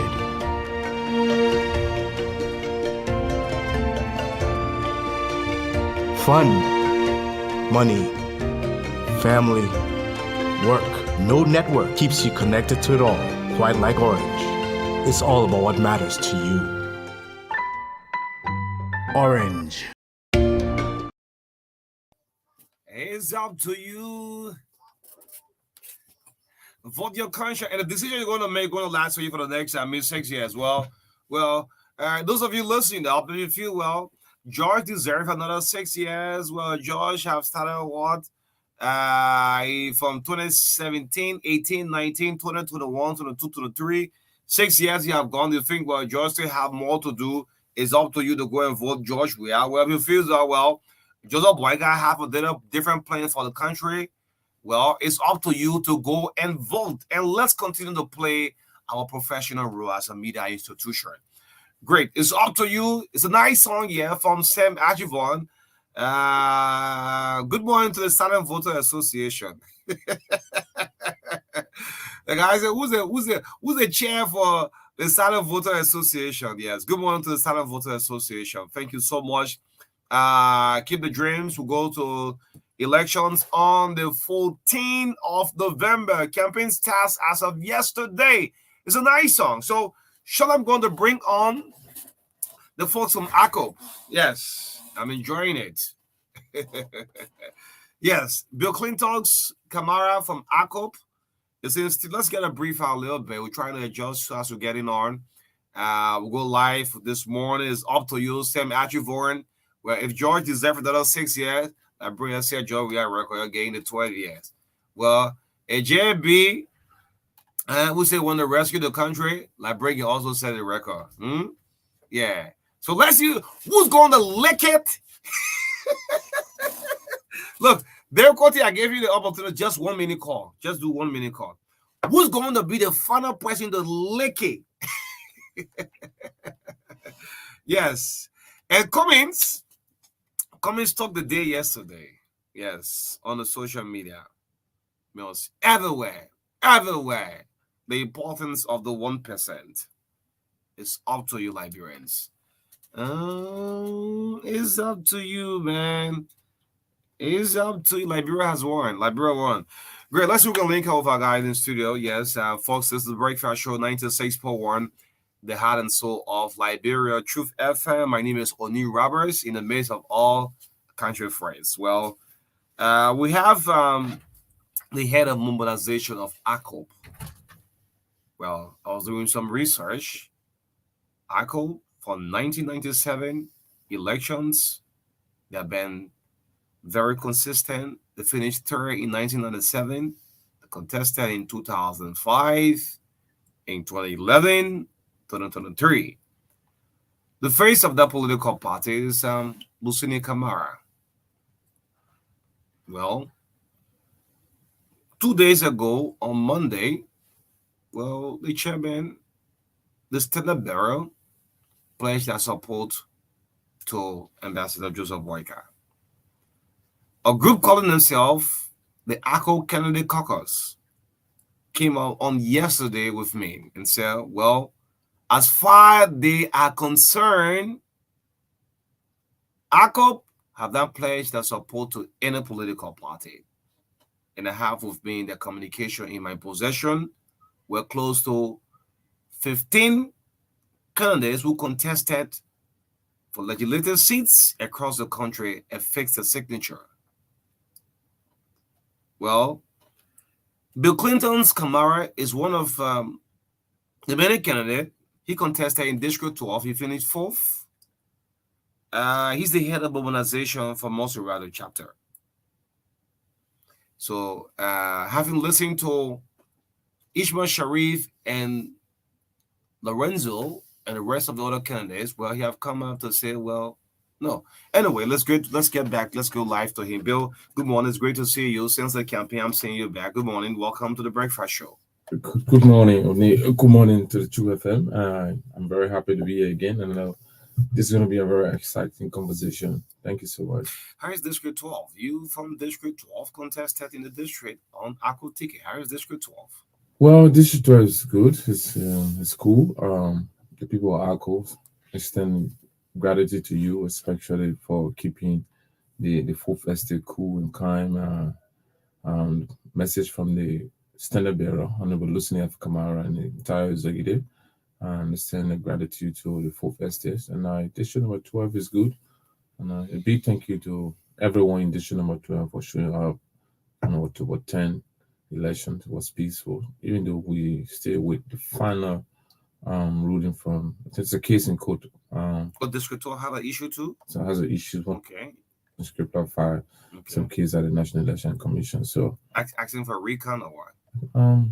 There was some concern on the issues of election procedure. So we're still waiting to see what's going to be. On the overall, what message you have before we go to the actual issue? You contest as a candidate. Your supporter listening up. So you have people. I saw you doing a campaign trade with your team campaigning. What do you want to say to your supporters across the district in District 12? Well, I wanted to, besides my coming here to do ACO issues, and let me use the time to extend a big thank you to the people of District number 12, most especially all of the community, the stakeholder, the religious community, the Yana board, the marketeers, the professional community, the students, the teachers, the doctors, and all of the community chairmen. I want to say a big thank you to you. We had a very peaceful political engagement in District 12. As a matter of fact, there was no point in time where Kennedy had issues of rivalry, fighting each other. So as a matter of fact, we all have sons and daughters of District number 12. So it was peaceful. I enjoyed, and I want to say not only the Kennedy, but a big thank you to the government for providing a peaceful political atmosphere. Unlike 2 days of the elections, when I was very unfortunate to have come in contact with some kind of riot on Somali drive. But other than that, things was good. Okay. Great. Let's go to the main issue. How is your son the face of ACO right now? Honorable Lucini Kamara. Well, our standard brother is doing well. He's doing good, and he's one person that everybody want to meet right now. Even though when I came here during the time of the election, you said we can see a standard bearer and we want to interview him. I'm still not seeing him. No one to be fine. I told you that. And I'm still saying I'm still not seeing him, Bill. I'm still not seeing him. I've seen almost all of those standard bearers. I've still not seen a standard bearer. Yeah, you remember I told you one thing. I said, our standard bearer is a very professional man. Yeah, he's calculated. He's somebody who is not just all around. As a matter of fact, he does so much planning, and he knows what the Labrador people needs. The manifesto he brought to the Labrador people, even though people say it came late, but you can see what our standard bearer did. As a matter of fact, political parties that were all around, taking people from truck to truck, from bus, from place to place. You can see that the economy can close to our standard bearer. And today in Liberia, Honorable Listening F. Kamara is the only candidate that provided on everybody, the both political parties, Citizen United Party. They all want to see Listening F. Kamara sit on the table where they want to see support. So that is to tell you that we were not a political party, all around the place, but we're running a grassroots campaign, an ordinary poor party, from door to door, from house to house, from church to mosque, from the garage. And we were meeting the people and our expectation, even though we did not meet the numerical expectation as a mobilization officer.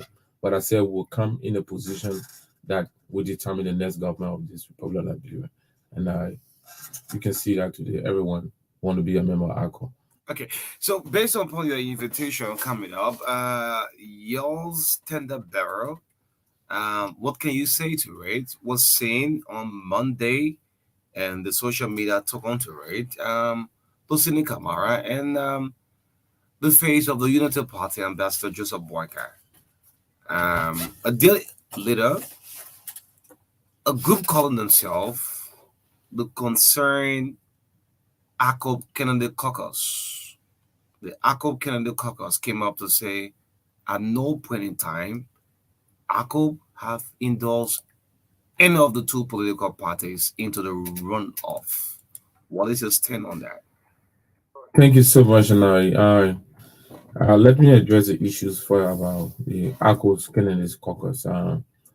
ACO is a traditional party, and because of that tradition, we do everything possible in our own human way to keep the political culture, the core competence of our party. So, as a matter of fact, we are not a political party that's always on the social media denigrating our leader and demystifying statement coming from our leaders.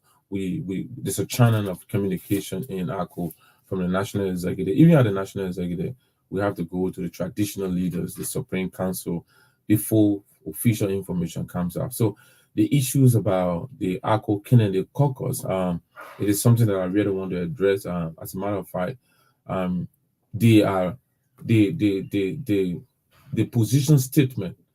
I'm not against the position statement because ACO. Are you part of the caucus? Because these are all legislative candidates who contest on the party. Are you a member of the caucus? No, there is nothing called ACO caucus.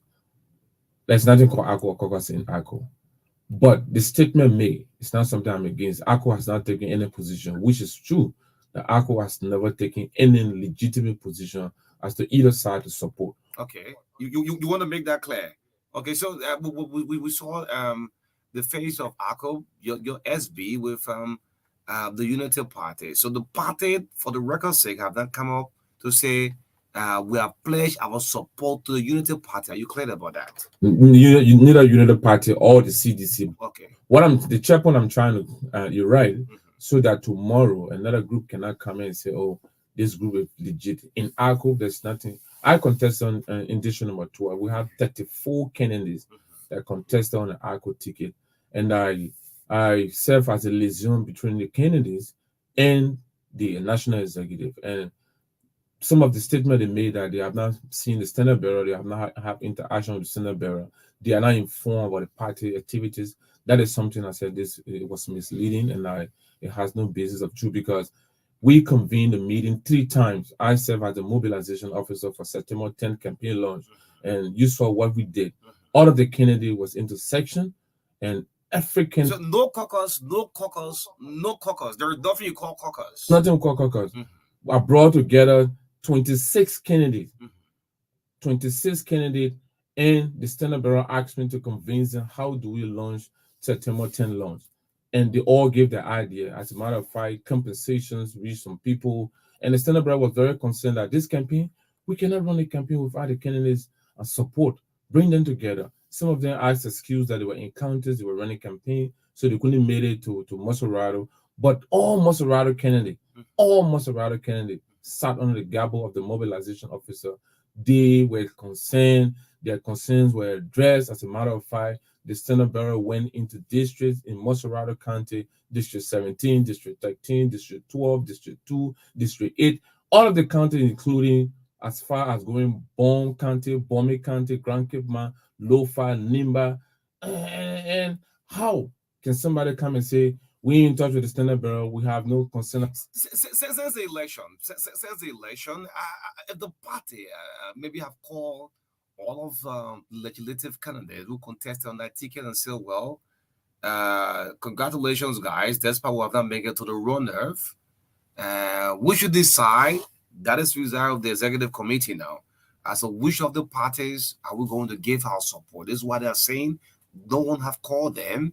And what is saw on the social media that the SB is going this way, I mean, they have an issue with it. Yeah, O'Neill, ACO is a professional institution, and this is an institution of the ordinary people. Now, after elections, the issues about legislative result, county result, presidential result, the National Election Commission, everybody were waiting as to whether, because there was speculations of one round. So we all have to wait to accumulate our vote.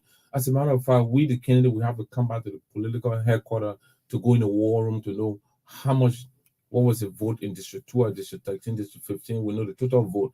So based upon that, along with the executive committee, I met the standard bearer as a liaison officer that was on Friday last week. I said, as a matter of fact, there will be an official announcement by NEC, which was done yesterday.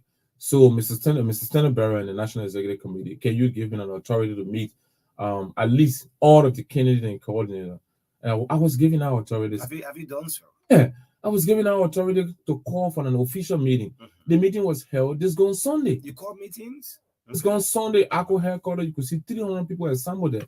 All of the candidates assembled, including the coordinator and the auxiliary group. When we had a meeting, and I said we're going to do the meeting in 3 sections. We'll meet with the coordinator, we'll meet with the body, which is the auxiliary group, then we'll meet with the candidate, which we have to give them our respect. We all fall in that category. We met with the body gave their consent as to the speculation in the social media. It was addressed because it was a speculation on Spoon TV that we collected $4 million with plus Ministry of Finance. We have to demystify that statement there. No. Going to the CDC, right? No point in time our political leader ever negotiated any amount. His portfolio, investment portfolio is more than $10 million. So Bill, hold on, sorry. That meeting that you heard on Sunday, of these names, like it was Babu, Joseph Williamson, Mark Wollens, Ishmael Sharif, Maurice Celia Yen, Richard Sumo, Kasumu Sila, Pero Kakula, Lorenzo, etc. going on. Any of them were they part of that meeting you heard? Exactly. When we had it, we had like 17 coordinators. The coordinator resolved that Mr. Kamara, this message you brought to us, we believe you because some of our we became confused as to the speculation in the media about ACO going to CDC and Unity Party. So as a matter of fact, the chairman at some point in time almost got harassed by over 200 citizens that the chairman has received money. We have to correct that and set the correct word for them that the chairman in no time has received any money from anybody. He's an independent person. The voice of the party is the voice of the chairman. So they believe that.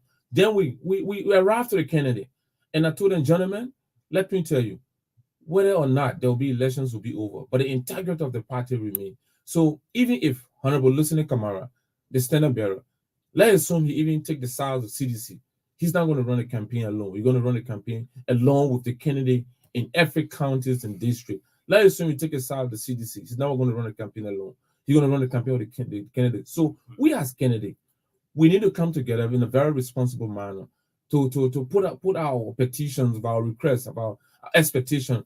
If ACO went to CDC, what would be the outcome for the Liberian people? If ACO should take the Unity Party, what is the expectation of the Liberian people? Because each of us will be contesting the game in another election. So we want to take the citizen in a very responsible and policy direction that will have a reflection on us in 2029. It's not just about what do we receive. So we had a very good meeting, but unfortunately, you already had guys who mind were made up and they said they can't handle my conversation. They're going to go together as ACO caucus. In fact, they are drafting a petition. They will decide where to go. And I told them that in a political arrangement, the national executive, even the standard bearer, if he decides to go away, he must consult the national. So what is the executive? The higher decision body of board making of any political party. What is the EC saying? I mean, so the national executive has been in consultative meeting with the standard bearer and the traditional leader, and that is the reason why on Sunday the standard bearer, Honorable Lucene F. Kamara, after giving me that message to bring to the community, and 88% of the membership accepted it, including the coordinator, even the candidate. As I speak to you, some of the names that you have on that list, they comment that they distance themselves from it. They only told them it was only attendance. They said it was only attendance. After I told them, say, let us have our name and attendance and signature to consent that we all are in this meeting, and they wrote the name down while having the meeting. Few of them left the meeting and drafted something. So some of the candidates do not consent to the signature you see there because it was just attendance. So that record person is an attendance. So with this down, with the Elections Commission, Bill, your folks in District 12, the country allies, listen up to you. We'll see what you say. It goes down into record. With the number of days within the campaign period, having been announced on yesterday by Elections Commission, which way is ACOP going? It is the Unity Party way or that of the CDC? You have these two political parties. You must make the decision as to who to support in the runoff. So we are going to make a decision that will better suit the Liberian people. All we've come to tell all of our candidates that no matter what the information is, you could assume that, oh yeah, Bill too took some money, the reason why he on the other side. But we want to have a political institution. We are institutionalists. We're not a survivalist that is only looking at maybe 15 days from now to the next election. So we are talking to them, and let us lay aside, because if you say this group, another group come tomorrow and say this group, another group come tomorrow, this group, you're going to break the political institution into fragment, which will not have a legitimate political strength when we're making a national decision. So we are telling them, as a matter of fact, when you believe in Honorable Lucy F. Kamara and all Labron Coalition Party, we have to lay aside our differences and come on the table to say, okay, Mr. Standard Bearer, you're taking this side. Does it benefit the Labron people? You're taking the WA side. Does it benefit the Labron people? And what does it bring to ACO manifesto? Because when we're taking the side, that side must align with our party manifesto in terms of justice, equal distribution, you understand, the rule of law, the economic. No decision yet. I'm concerned. Election is about numbers. We see now picture all flat around on social media. On Monday, y'all Standard Bearer was seen from the Unity Party. Yesterday was Elizabeth Benedict Cummings, Joseph Boyka, George Weah, all the social media. We are in campaign period now. How long do we look forward to see ACO will go back to the people and say, well, this is where we are heading? It doesn't matter how long it takes. The good thing is that there will be a very good sound decision that we'll be making. The both sides, there's no animation on the both sides. We love CDC, we love the United Party, and that is the kind of value we bring to the national politics. So when you see our Standard Bearer with President George Weah, you got to feel comfortable. You got to know it's a reconciling environment. We know we hurt, but not because we hurt. Our emotions should be driven by our Standard Bearers with President George Weah. When you see our Standard Bearer with Ambassador Joseph Walker, you should know they are all state men. That shouldn't you conclude that the Standard Bearer has gone to the United Party. Or you have to consider that the party has a body that we're making decisions. And when that decision is made, we all have to follow it. We got to respect it, and we got to remain the confines of the law. And it shows that the runoff election become peaceful. And equally so, you could take a side, and the majority will not go that side. Okay, so probably maybe we could see that Musini Kamara, the Standard Bearer of the party, sees that one side of the party, his legislative candidates and others are not happy that we should go this way, go that way. So the best thing to do, well, other political leaders have done so. Well, anyone wants to support, you have the right. Well, as a party, we're not going to get our support. Amos, please, I'm not taking calls. Stop. As a party, we're not going to support the CDC. As a party, we're not going to support the Unity Party. Partisans of ACO, you can go ahead and make your own decision. You foresee that happening? Yeah, and that is the reason why we've come here to tell you that do not say ACO legislative candidate, because we have 34 candidates. Out of the 34, you just have 10% on the other side. We still have 24 still remain in the confine waiting to hear from the Standard Bearer. So at no point in time will ACO leadership grant a legitimacy to any name to come on air and take the side. Equally so. This is Liberia. The Constitution gave you the right to associate and disassociate. You can disassociate and exercise your democratic franchise, but that does not mean you can use a party name. This is what we want to do. That when we decide to support a political institution, as a matter of fact, no political institution just want a segment of the political party. That does not bring weight. But if you hear that the Standard Bearer of the All Liberal Coalition Party has endorsed Party X, that carry a weight, then even if you say two, because some of the candidates could not even generate 200 votes, 300 votes. They just group themselves. So you mean some of the candidates on your party tickets? Okay. Bill, don't let me go back and go do some and go for candidate. Without meeting her on Sunday, because some of the candidate Lorenzo, okay, he's going live already. Lorenzo said there was no meeting here with the candidates. Did you have a personal one-on-one meeting with all of the candidates? Lorenzo back out of the meeting. Lorenzo was in the meeting. Ismail was in the meeting. Kasumu Sila was in the meeting. Kekula was in the meeting for District 17. Celeste Keita was there. Musa Kenya from District 2 was there.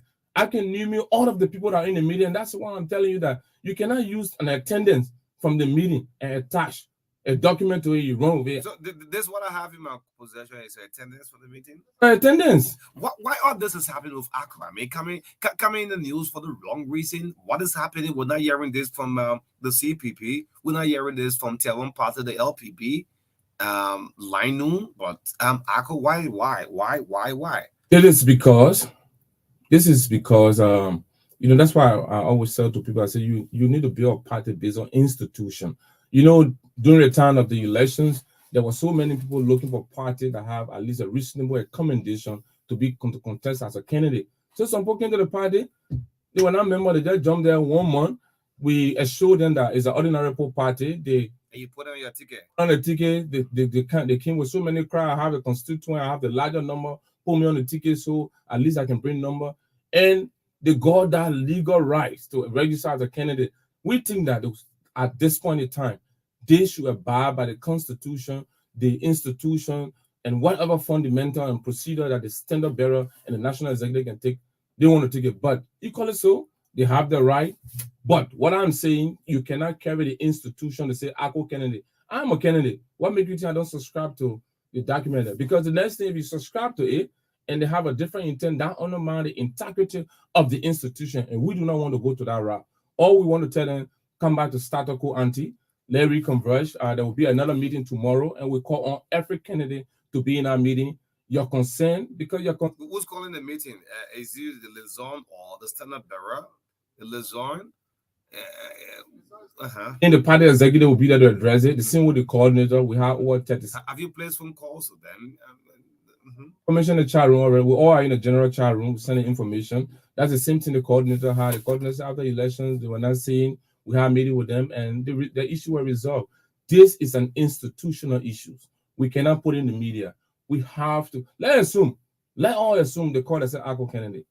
You go on the other side, and the standard bearer come and officially endorse a political party, and that party win the election. How you see yourself? You see yourself as betraying the struggle, and that's why I told them. I agree with the statement you made that Ako has never endorsed any candidate. Or to take the political leader, the standard bearer name contrary. Like he doesn't care for you, he has not seen you, he doesn't provide any support for you. No, you can't do that. What's the standard bearer is Lucy de Cabara? Probably he's a dictator that he don't listen to his candidate. Some point in time during the campaign period, say 8,300 LB was given out to candidates. This was standard bearer. We don't see. I'm quoting some of your legislative candidates who said that. I mean, what sort of candidates, what sort of standard bearer you see that they are pushing, and they should listen to the standard bearer? Yeah, so sorry. I'm saying it's Luciano a dictator in terms that he don't listen to what the people say in terms of legislative candidates. Because most of them are pushing. I'm seeing some of them. I'm stopping most of your candidates who contest on your party ticket not to call. Let's do away with the telephone calls with your own candidate. What's the standard bearer you have on the Ako ticket? During the time of Ahaji G.V. Kroman, all of these things were not popping up. After 2005, which way Ako went, that was it. 2011, 2017, why 2023? Yeah, you see, as political institutions grow, especially where Ako has come a long way after the entire 2005 elections, 2011, 2017 election, Ako went through the process of rebranding. And after the rebranding of Ako brought in so many people. So the thing is that people had the perception that no matter what the circumstances, Ako is not going to go nowhere. And I kept telling people that when this institution is rebranded, it brings in like minds and professional class of people who believe the political culture of our country. So now that people who did not believe in Ako, some people said Ako ain't going nowhere. Ako would not even come 6. Some people put our ranking to 10. And I kept telling people that this political party the political party that represents the democratic space of our country. This political party will make a national hallmark today, and that is because we have our standard bearer that is down to earth. When you see Honorable Lucien F. Kamara, you see him as an ordinary person. He's somebody who's very accessible. Like some candidates say, "Oh, we don't have access to Honorable Lucien Kamara." But I said, "Well, how come?" I go to the office, Reverend, oh, even the reverend of the party. Every ordinary people, they all go to the party. We have meeting on a daily basis. We call for meeting. Some of them said they're in Maryland, they're in Grand Coulee, Ire Kofa Duo. His name on the document there. But Ire was not in the meeting. How can somebody sign for Ire? Ire was I just call him and say, "My man, send my copy, they make enter." So Lorenzo is a bit angry with you. He said, "Well, we signed a press statement, and you call the attendance." I said, Let me ask you a question. Let me ask you. Ire said he was not in the meeting. I just called him yesterday. I said, "My man, Ire said, send me money, let me cancel, we can have our be part of the next meeting." So how can Ire Kofa Duo need appear on that document? You mean the press statement now? Okay. Sound for it. So those who doing that, you gotta stop this kind of stuff. You gotta stop it. The man is in Riverside. He was not in the meeting. Then you put a knee down. You sign for him. You didn't even say PP. You sign for him. I can name you 3 persons who were not part of that meeting, but they named them. Even in our chat room, they did not consent to say, "Okay, I'm not there, but please include me there." With all this happening, Bill, I mean, partisans, those who voted for your candidate on the presidential ballot box, probably will be disappointed when they tune on the radio or the hearing ACOP is coming up in the media for the wrong reasons. Legislative candidates have an issue with the party. I mean, you see, that's a huge disappointment. No, that is the reason why we are institutions. We can hold anybody from speaking their mind. We just want you to speak your mind through the proper channel. And I say some candidate, don't say ACO legislative candidates. We all do not subscribe to that. Say some candidate express. It's just some candidate because not less than 10% that really officiate that whole document. So we still remain with the political institution. ACO will wait to hear from the national executive.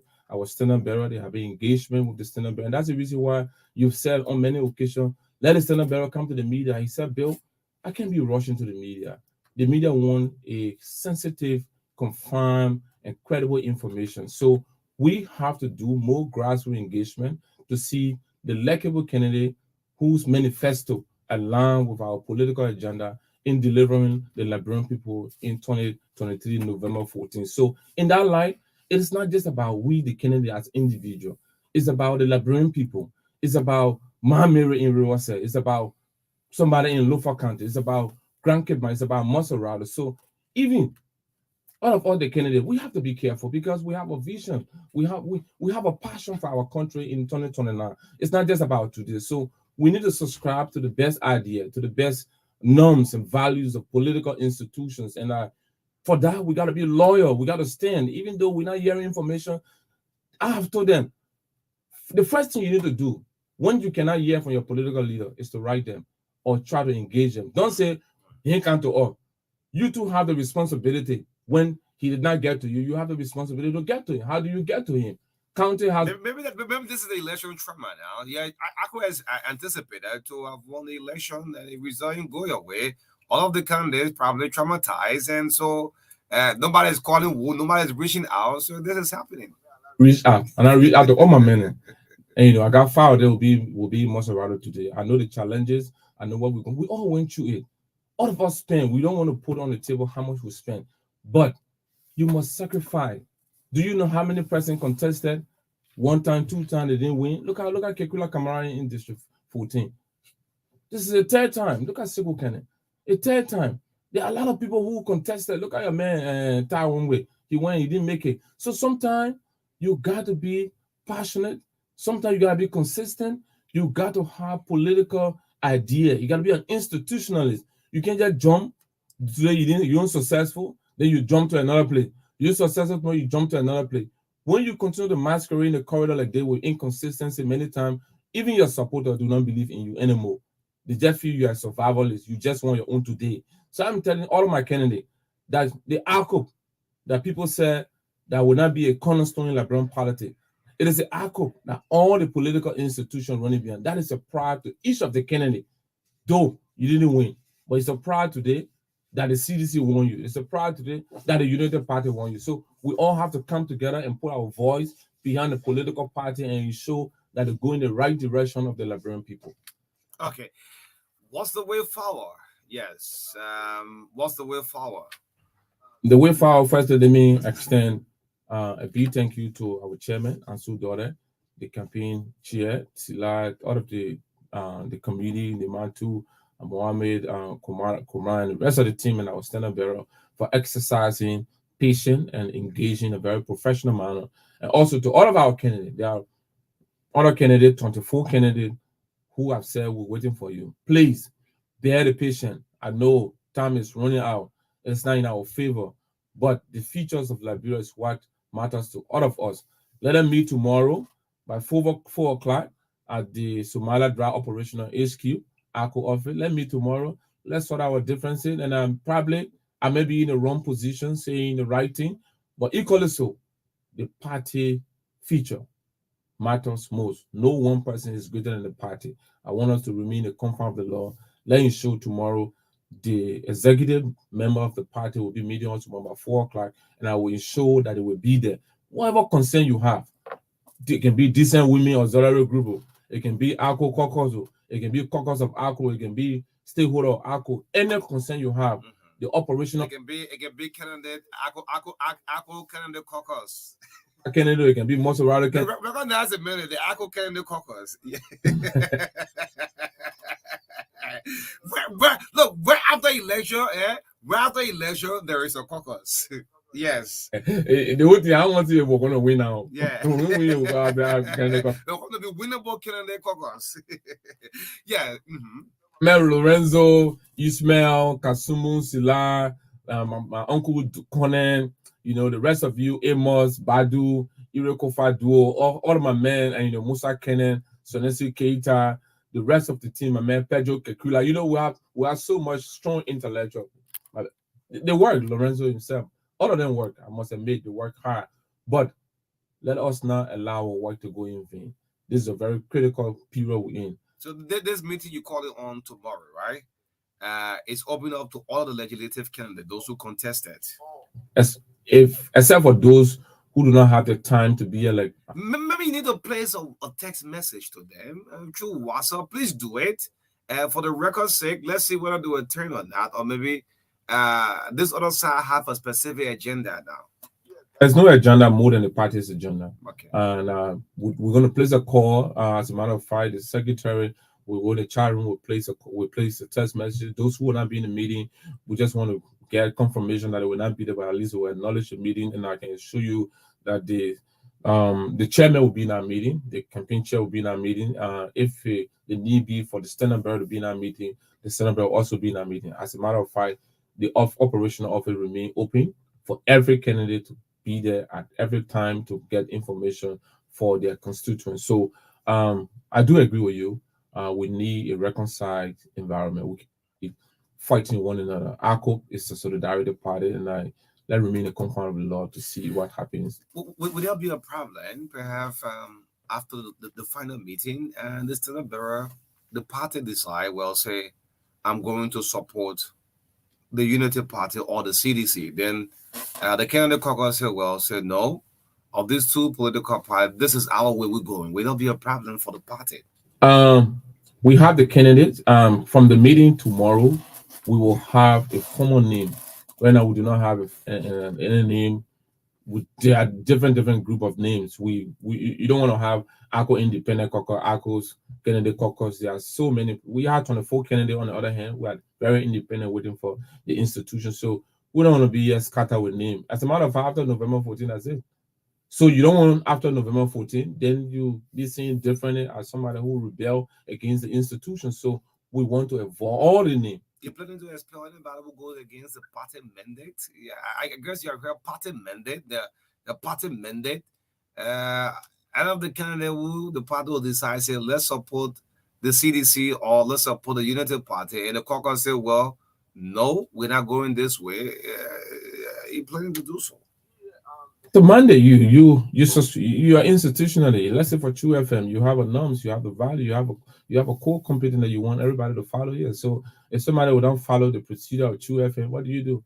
You don't find another station to go to, but you can be with us because if you cannot listen to your standard bearer, the national executive, it means you are not an institutional, you're not waiting. So that is the right. Every individual has the right to associate and disassociate, but in the process of disassociating, you got to go peacefully and not a cause problem for the institution. So, but you call it, so I'm not saying there's a problem. As a matter of fact, there's no problem. These concerns will be addressed. It has been addressed before. The Standard Bureau was able to meet some candidate, a lot of the candidate in meeting and address them. Every section has been open to candidates, just that those who in the rural area do not have access to most of the meeting because they look at the transportation in terms of social mobility. So sometimes they say, no, we can't be there. But whatever, Mr. Kamara can liaise with us. So we've been liaising with them. But in all, we now have to justify that they do not have the right to speak up. We just want to tell them that leave the media for now and let's solve our issues within. It's not only them. They are on a covert grouping coming out. Let me tell you, O'Neill. Yes, just last night, I decided to bring it up. Just last night, I received calls from 2 other groups with the same ACO. Yeah. It's something. Mm-hmm. You see, when you are planting a seed that require huge labor force, not many persons can help you. When I see germinate, it becomes better. What's the party dead? When I see germinate and become better, and everybody say, "Oh, it's a good fruit," the owner become plenty. Hey, you know that, right? The owner become plenty. The number of people who come in right now from all what places, I've been a member for now the 7, now the 2, now the 5, now the 6.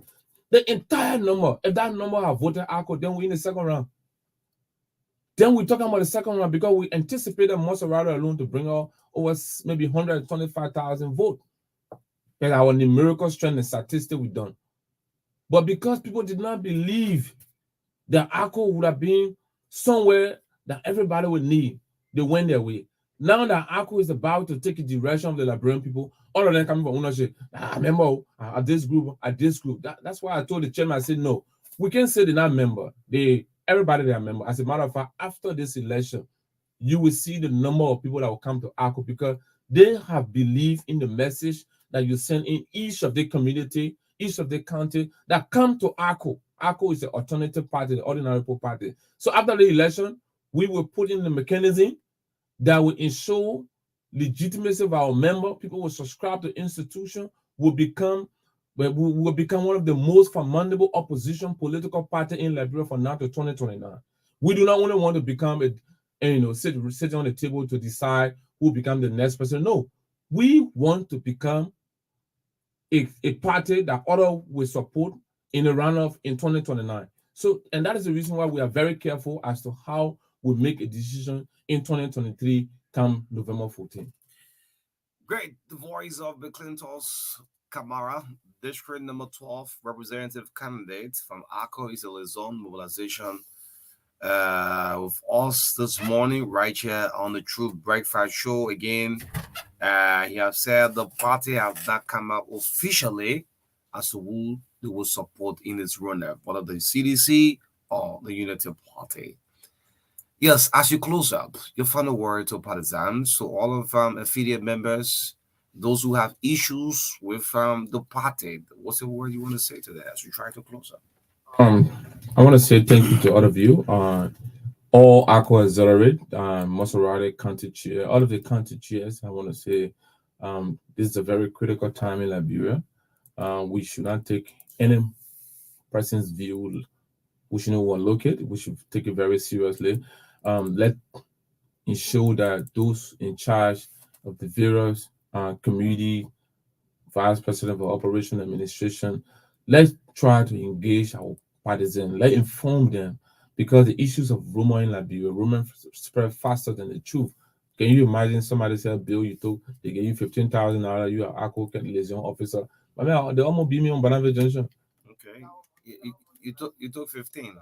Okay. Excuse me, I will bro that I give my election. I mean, get a guy in my car. He tell me that I took $15,000. I'll be asking somebody to buy me gas. So the issues about rumors spread faster than the truth. So let's continue to inform our partisans in whatever way. Let's make ourselves accessible. The executive members, make yourself accessible to the party office every day. If the ordinary people come into the office and they see you, it's better they see you and they see the truth than they go to the office and they see nobody, the place is quiet. Any other person they meet by the street, the person tells them, my man, why you going to the office? People not that thing, the rapid going on. People will believe it. So in the librarian too, I'm saying, let us make sure to be to our party office every day. Let him make an informed decision. Let us not make decisions only to benefit ourselves, our personal aggrandizement. Let make decisions that will benefit the country and protect the peace of this country. I am very interested in the peace of this country. The peace of this country is what matters most to me. It's not just about job. It's not just about making somebody minister and deputy minister. It's about the peace, the political solidarity and cordiality that we enjoy today. It's not as compared to so many years ago. You know, the we have high elections. You see Alexander coming and Joseph Barker meeting. You see he and Ambassador President we are meeting. You see the entire political atmosphere that was very obese 3 years ago that people could not see one another. They are all coming together for what? The common good of Liberia. Who becomes the next president? If Ambassador President Weah will become the next president of Liberia, every Liberian must rally to support President Weah to ensure that he fulfill his tenure. If President Ambassador Joseph Boakai will become the next president of Liberia, every Liberian must be resolved to peace and protect the democracy of this country. It's not about anything. It's about the peace, the political atmosphere, the political accommodation, the issues of public policy, economic reform, agriculture, you understand? Building institutions, the integrity, decentralization, creating jobs for the Liberian people, making sure that people have access to capital, the loan, the financial institution, making sure that at least the man who run in wheelbarrow will have something to put on the table, the driver will have something to put on the table. So it should not just be about our individual interest, but the interest of protecting the peace of Liberia. And our standard bearer, political leader, corporate philanthropist, a leader, a father, is down to earth. He's willing to protect the peace of this country to ensure that ACO lead the people in the right direction. Okay, so our ears are open up to know which way ACO is going for the runner, which of the political party, whether it's the Congress for Democratic Change or the Unity Party. That in 72 hours, whatever decision. In 72 hours. So in 72 hours, whatever decision that is made by the political party, I will come right and tell you, say, this is the decision of the political party, and you will see the over 160. Maybe I would love to have the standard bearer. I have hosted Joseph Boyka. It is not been in the comments. Devon Gongolo, Shek Kuyate, Dr. Clarence Monobai, Reverend Sarah Bessel Yanti, etc., etc. I would love to have listening. It will be a privilege. Then you telling us, Liberian people, this is where the party ACO will support the Unity Party or that of the CDC. It will be a privilege. We can tell us. Yeah, that would be fine. I know you're very saying your own direction right now. You wish for the political leader, stand up there to make a statement today. But like I told you, it's a traditional party, and we are doing everything humanly possible to protect the peace of this country and ensure that wherever we go, our people will follow. All right. The people will follow. The voice of the Clinton's Camara, District 12 representative candidate, liaison officer of ACO. This I'll go home this morning on the breakfast show. It's been wonderful to have you breakfast since 7:30 this morning. Campaign opens since yesterday. We'll be back on tomorrow same time. Thanks to the entire team. Atta Butler, Ansu Sirleaf, my co-host today. My name is Oni Roberts. In the midst of all country friends, have a blessed day. Bye-bye.